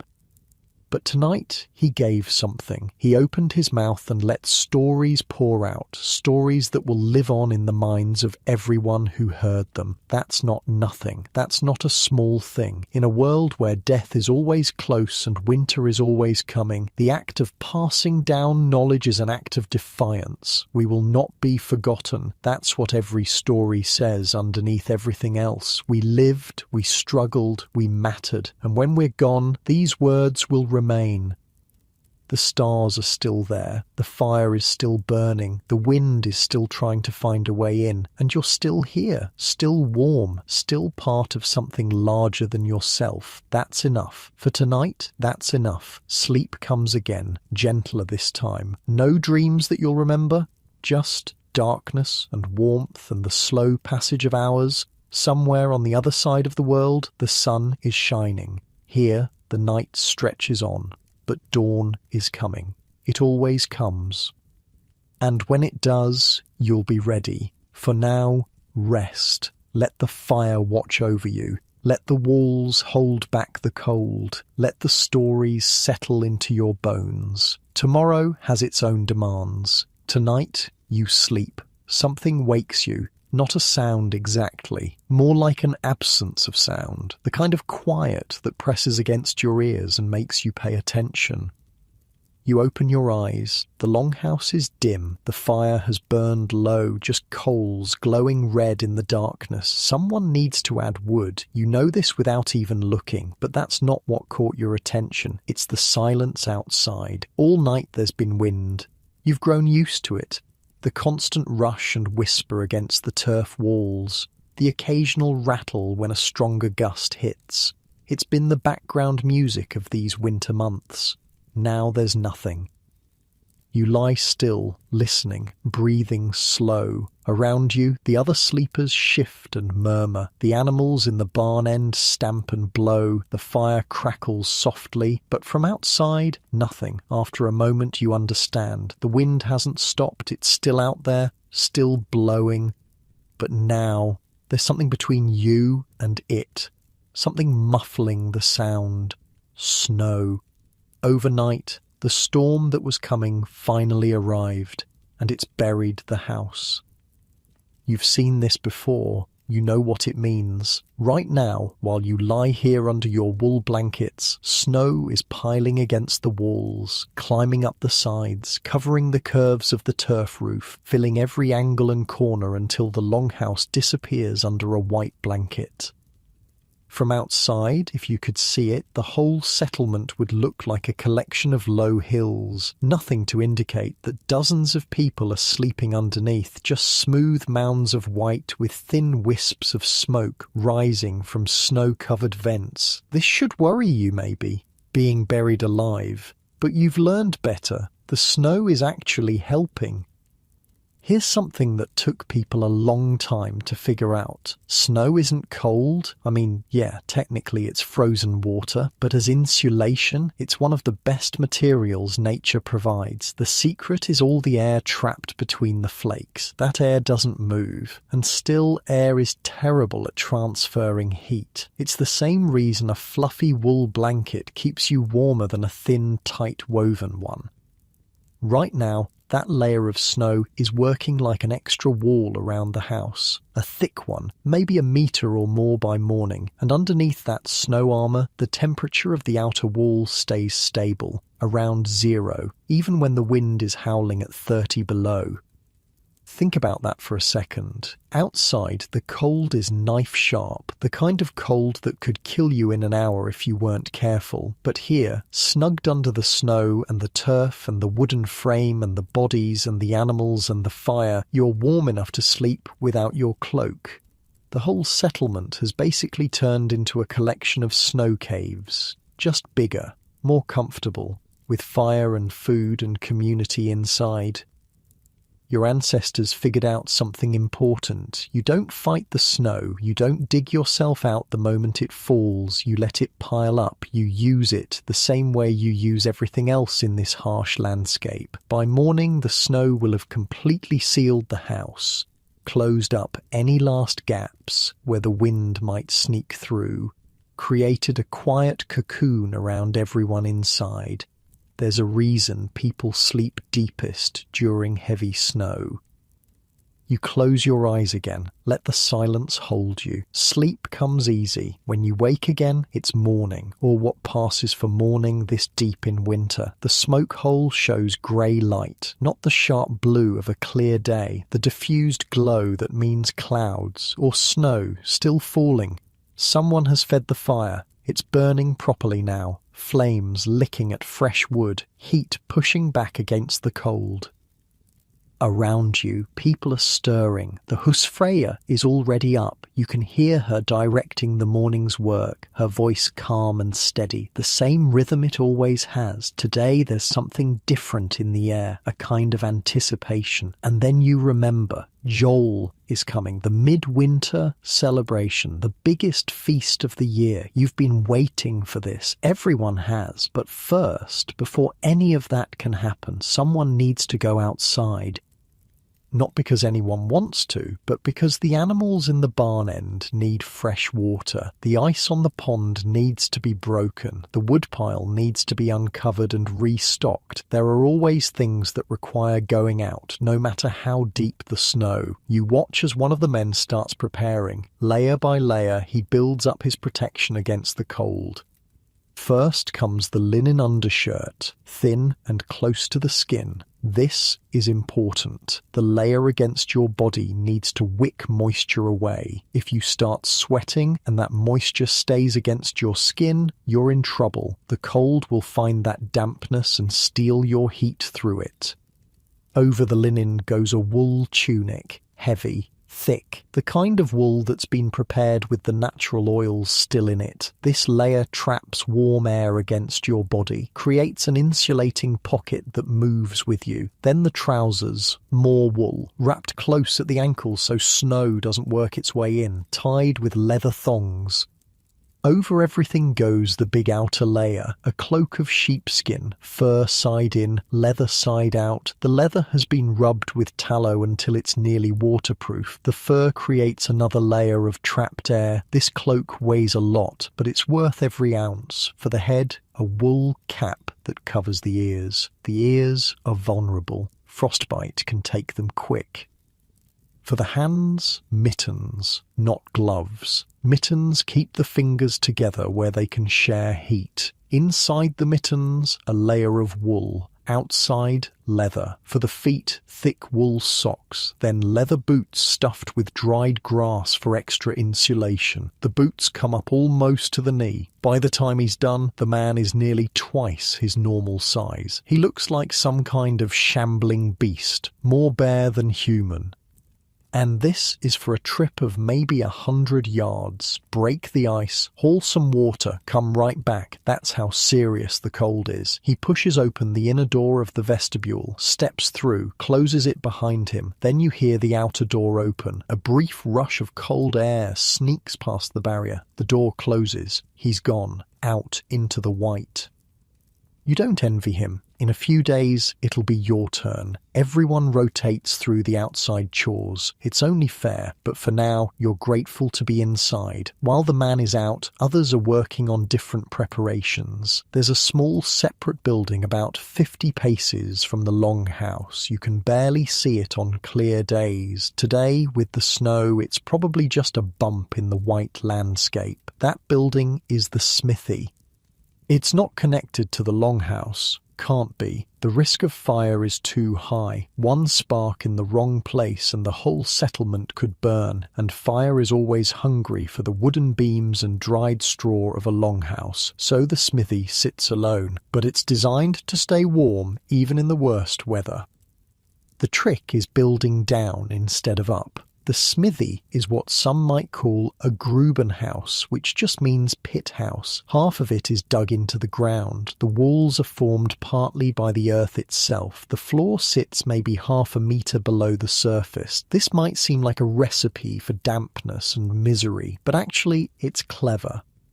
The ground never freezes as deep as you might think. Below a certain depth, the earth maintains a more or less stable temperature, not warm exactly, but not deadly cold either. By digging into that stable layer, the smithy starts with a baseline temperature that's manageable.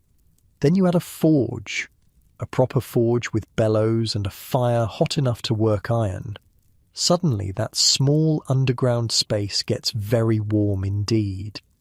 The smith can work through winter, repairing tools, making new ones, the work that keeps a settlement alive. His underground chamber holds heat like nothing else. While the rest of the world freezes, he sweats over glowing metal. Other small buildings use the same principle: weaving workshops, storage cellars, sometimes even a small bathhouse with heated stones. These pit houses dot the settlement like burrows, each one a pocket of activity, a specialized space for work that can't be done in the crowded longhouse. The man returns from his water run, snow caked on his shoulders and cap, ice already forming in his beard. He comes through both doors quickly, stamping his feet in the vestibule to knock off the worst of it. The cold rolls off him in waves as he enters. You can feel it from across the room. It takes several minutes by the fire before he stops shivering. That's winter outside. Brief, necessary, something to be endured rather than enjoyed. But inside is where life happens. And right now, inside is all about preparing for Joel. You've been aware of it building for weeks, the extra food being set aside, the special ale being brewed, the cleaning and organising that's been happening in the corners of the longhouse. Joel is the hinge of the year, the moment when the darkness reaches its peak and starts to recede, when the sun begins its slow return. It's been celebrated here since anyone can remember, long before anyone thought to give the days names or count the years. The celebration will last 3 days, maybe longer if the ale holds out. There will be feasting. The animal that's been chosen for sacrifice will be killed and the blood collected in a special bowl. That blood will be sprinkled on the walls, on the altar stones, on the people themselves. It sounds strange to you, maybe, but to everyone here it's as natural as breathing. A way of thanking the gods for getting everyone through the dark half of the year. A way of asking for their blessing in the light half to come. Then the meat will be roasted. All of it, shared among everyone in the longhouse and beyond. Neighbours will travel through the snow to join the celebration. More bodies, more warmth, more voices raised in song. There will be oaths. This is a sacred time for making promises. People will place their hands on the sacrifice and swear to do great things in the coming year. To take a voyage, to make a marriage, to settle an old grievance. Oaths made at Joel are unbreakable. The gods are watching. There will be drinking, lots of it. Horns raised to Odin, to Thor, to Freyr and Freya, to the ancestors who came before, to the children who will come after. The ale flows and people speak what's in their hearts. Sometimes the truth comes out, sometimes tears, sometimes laughter. There will be games. Children will play at fighting, preparing for futures they can't yet imagine. Adults will compete in tests of strength and wit. The long darkness gives way to noise and motion and joy. And there will be stories. The skalds who've been telling tales all winter will save their best for Joel. The grandest sagas, the most heroic deeds, the gods themselves doing battle with giants and monsters. For 3 days, the normal rules bend. Enemies must keep peace. Workers can rest. Even the thralls will eat better and work less. It's as if the whole world holds its breath, waiting for the wheel to turn. You're looking forward to it. Everyone is. It's the light in the darkness, the promise that winter won't last forever. But today isn't Yule yet. Today is preparation, and there's work to be done. The Husfreyja has you helping sort through the stored food, deciding what can be used for the feast, what must be saved for the long, cold months still to come. It's a delicate calculation. Go too generous and you risk hunger later. Go too stingy and you dishonour the gods and the occasion. She moves through the storerooms with quiet confidence. She knows exactly how much dried fish remains, how much salted meat, how much grain for bread and ale. It's all mapped in her head, every barrel and basket accounted for. You follow her, carrying things when she points. Learning, though you don't realise it. This knowledge will matter someday. How to feed a household. How to stretch stores through a long winter. How to know when generosity is wisdom and when it's foolishness. The afternoon passes in work. pleasant work, mostly. The anticipation of the celebration makes everything lighter. People are joking more than usual, singing snatches of songs. The children are barely containable. They know something good is coming. As the grey light outside begins to fade, the fire is built up high. People gather close. The evening meal is served. It's simple tonight. The good food is being saved, but no one minds. They're thinking about what's coming. An old man starts to speak. Not a story exactly, more like a memory. He talks about a Joel from his childhood, 60 winters ago. The snow was deeper that year, he says, the cold sharper, but the celebration was the warmest he can remember. Others join in, adding their own memories, their own stories of midwinters past. It becomes a kind of chorus, each voice adding to the others, building a picture of all the Joels that have ever been. This is what carries a community through the dark months, not just the fire and the food and the walls, but this, the shared remembering, the sense that you're part of something larger than yourself, something that stretches back through generations and forward into a future you'll never see. Outside, the snow continues to fall, silent, steady, building up the insulation that keeps the cold at bay. Tomorrow there will be more digging out, more trips through the frozen white, more of the endless work that winter requires. But tonight there's this warmth, these voices, this anticipation. The fire crackles and pops. Someone adds another log. Sparks rise and disappear into the smoke-dark ceiling. You pull your blanket closer, listen to the old man's voice continue, his words mixing with the fire sounds and the animal sounds and the soft breathing of the people around you. Joel is coming. The wheel is about to turn. Sleep pulls at you. Gentle, insistent, the warmth of the fire, the fullness of your belly, the drone of familiar voices. You let yourself drift, half awake, half dreaming, somewhere between the story being told and the dreams starting to form.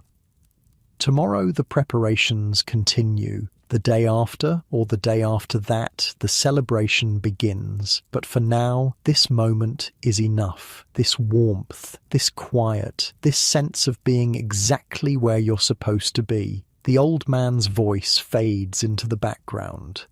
The fire settles. The night deepens. And you sleep.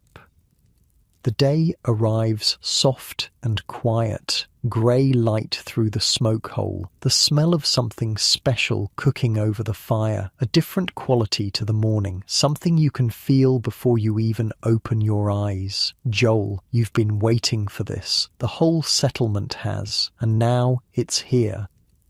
You lie still for a moment, savouring it. The last quiet before the celebration truly begins. Around you, others are stirring, but slowly. No one is in a rush today. The usual urgency of morning, the immediate demands of survival have been set aside. For 3 days, time moves differently.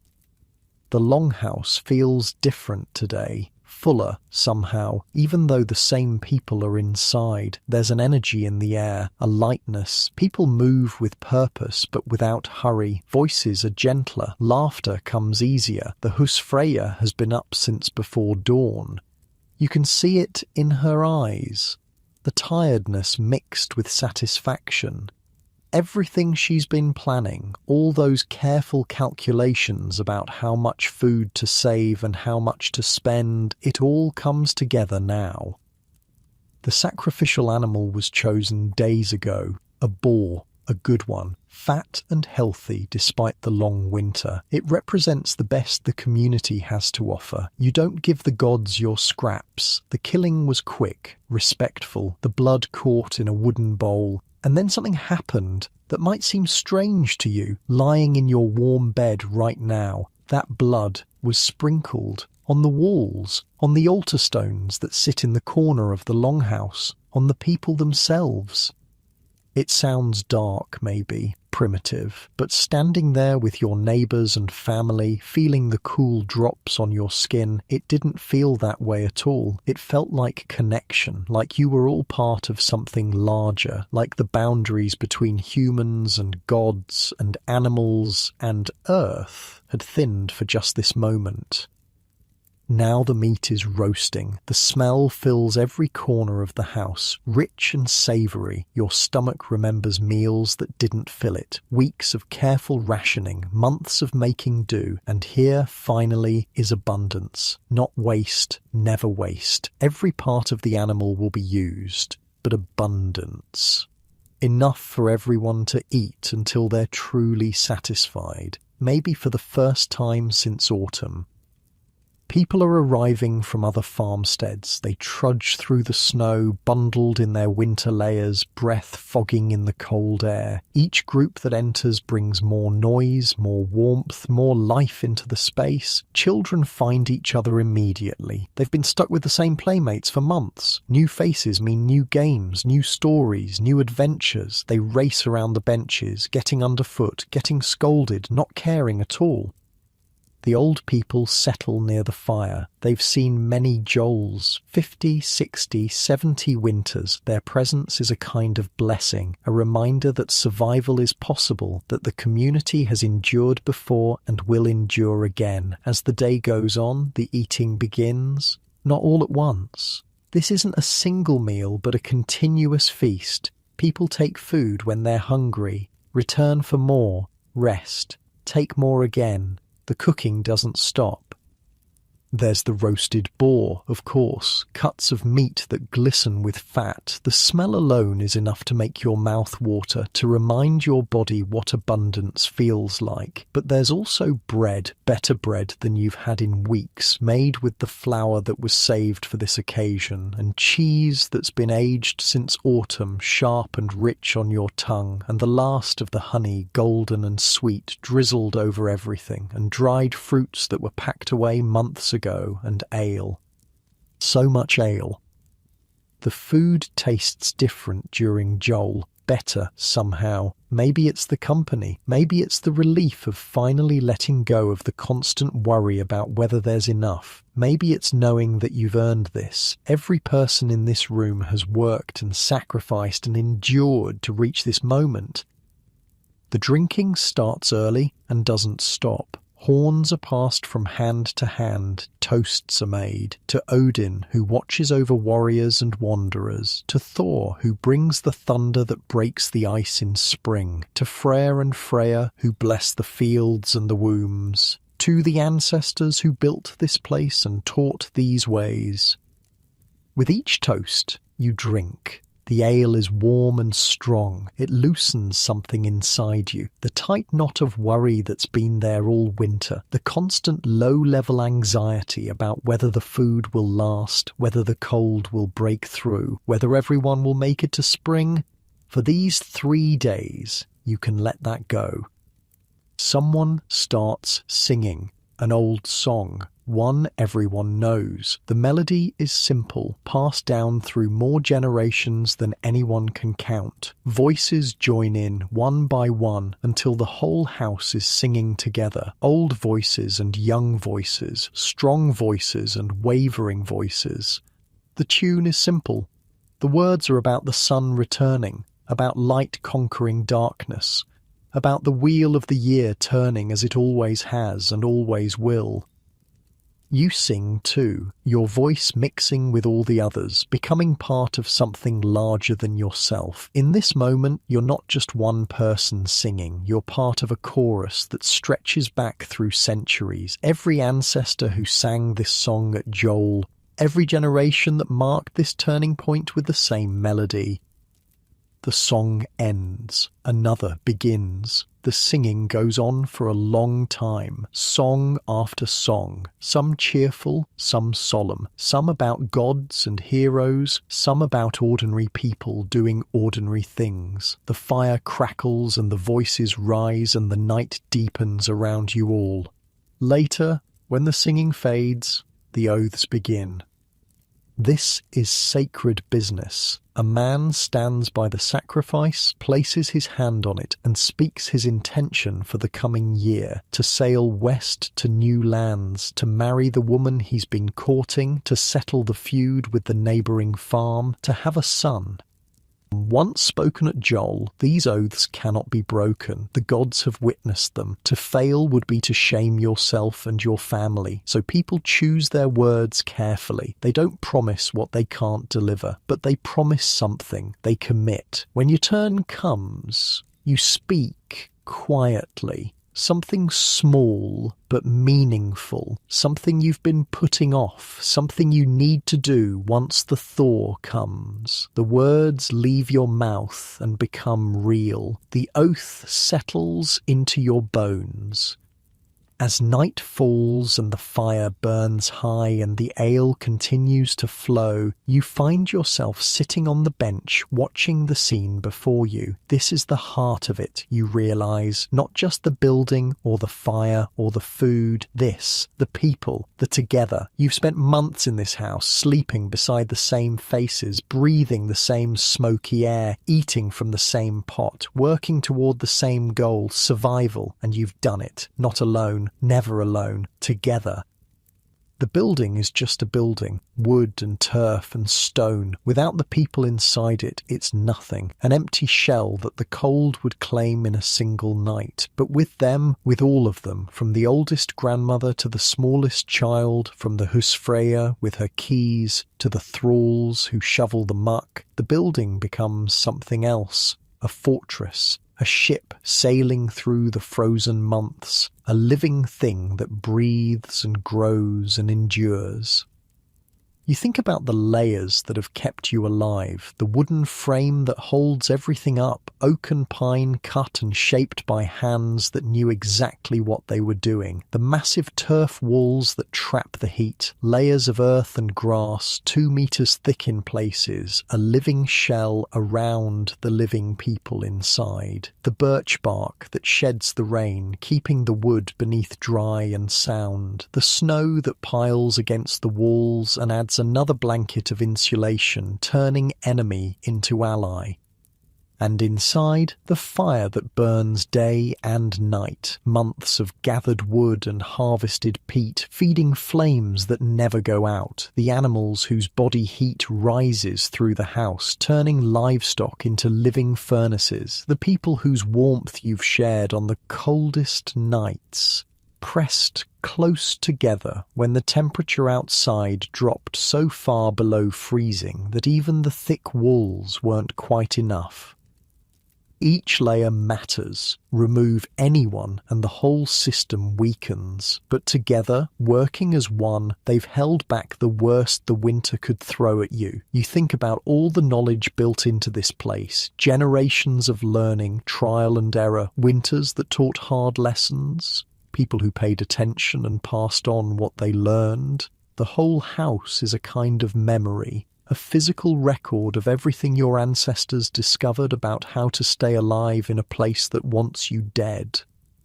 And now, 3 nights of celebration, 3 nights of feasting and drinking and singing and oath-making, 3 nights to mark the turning of the year, because that's what this is really about. The wheel has reached its lowest point, the longest night, the deepest dark, and now, slowly, so slowly, you won't even notice at first, the sun begins its return.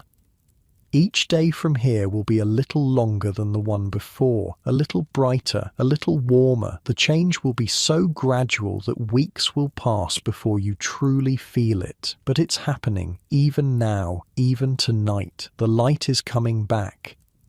Somewhere outside, beneath the snow and the frozen earth, seeds are waiting. They don't know it's Joel, they don't know anything, but something in them is stirring, the faintest memory of warmth, the promise of what's to come. Barley and rye, planted last autumn, sleeping under their blanket of white, waiting for the signal to grow.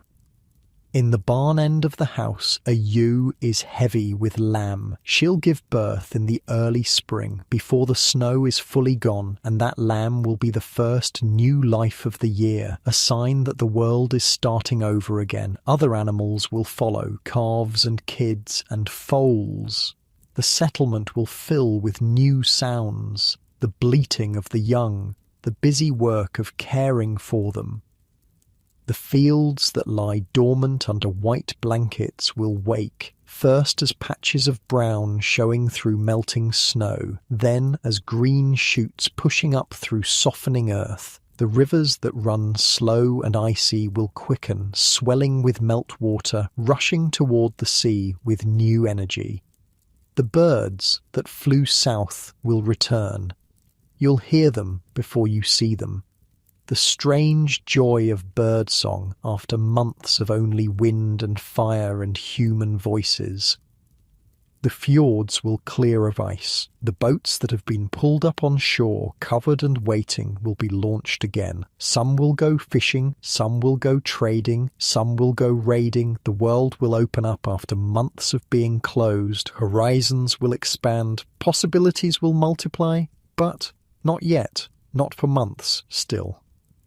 For now, there's this, the fire's warmth, the sound of voices, the taste of good food and strong ale, the weight of the oath you've made and the promises others have sworn, the certainty that you belong here, in this place, with these people. The celebration will last 2 more days. There will be more eating, more drinking, more singing, games and contests for the children, stories and arguments for the adults. The normal rules of life will stay bent. The normal tensions will stay eased. And then it will be over. The visitors will return to their own farms. The daily work will resume. The careful rationing of food and fuel will begin again. The long, slow wait for spring. But something will have changed. The darkest point will be behind you. From here, every day is a step toward the light. You find yourself growing sleepy, the ale and the warmth and the full belly doing their work. Around you, others are feeling it too. The energy of the celebration is fading into something softer, gentler, people finding places to rest. The fire has burned down to deep, glowing coals. Someone will tend it through the night. Someone always does. The rhythm of the house continues even during Joel.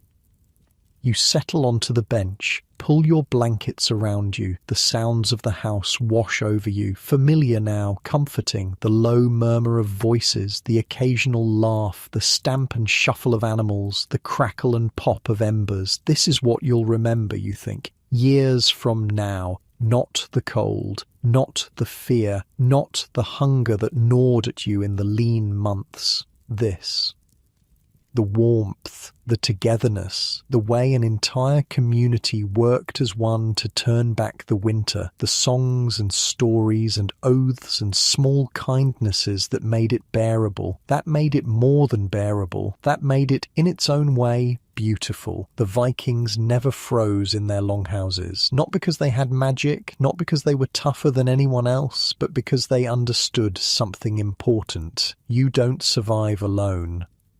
You survive together, with walls built by many hands, with fires fed by everyone who can carry wood, with food preserved in autumn and shared through winter, with heat borrowed from animals who depend on you as much as you depend on them, with stories that carry knowledge from one generation to the next, with community. That's the real secret, the thing that kept the cold at bay. Not just engineering, though the engineering was brilliant, not just planning, though the planning was careful, but the human warmth, the trust, the knowing that if you fell, someone would catch you. Outside, the snow continues to fall, silent and steady, adding another layer to the blanket that covers everything. The settlement is invisible now. Just mounds of white with thin wisps of smoke rising into the dark sky. But inside, Inside there is warmth. Inside there is life. Inside there is this, right now, this moment of peace at the turning of the year. Your eyes grow heavy, the fire glow plays across the walls, shadows dance and shift, the voices blend together into a gentle hum. Words losing their meaning, becoming just sound, just rhythm, just the pulse of the community breathing together. You did it. You made it through the darkest days. Spring is coming, not soon, but coming. And when it does, you'll be ready, rested, fed, strong, ready for whatever the thaw brings. For now, rest. Let the warmth hold you. Let the sounds of the house wrap around you like another blanket. Let your thoughts drift towards sleep like smoke rising toward the roof.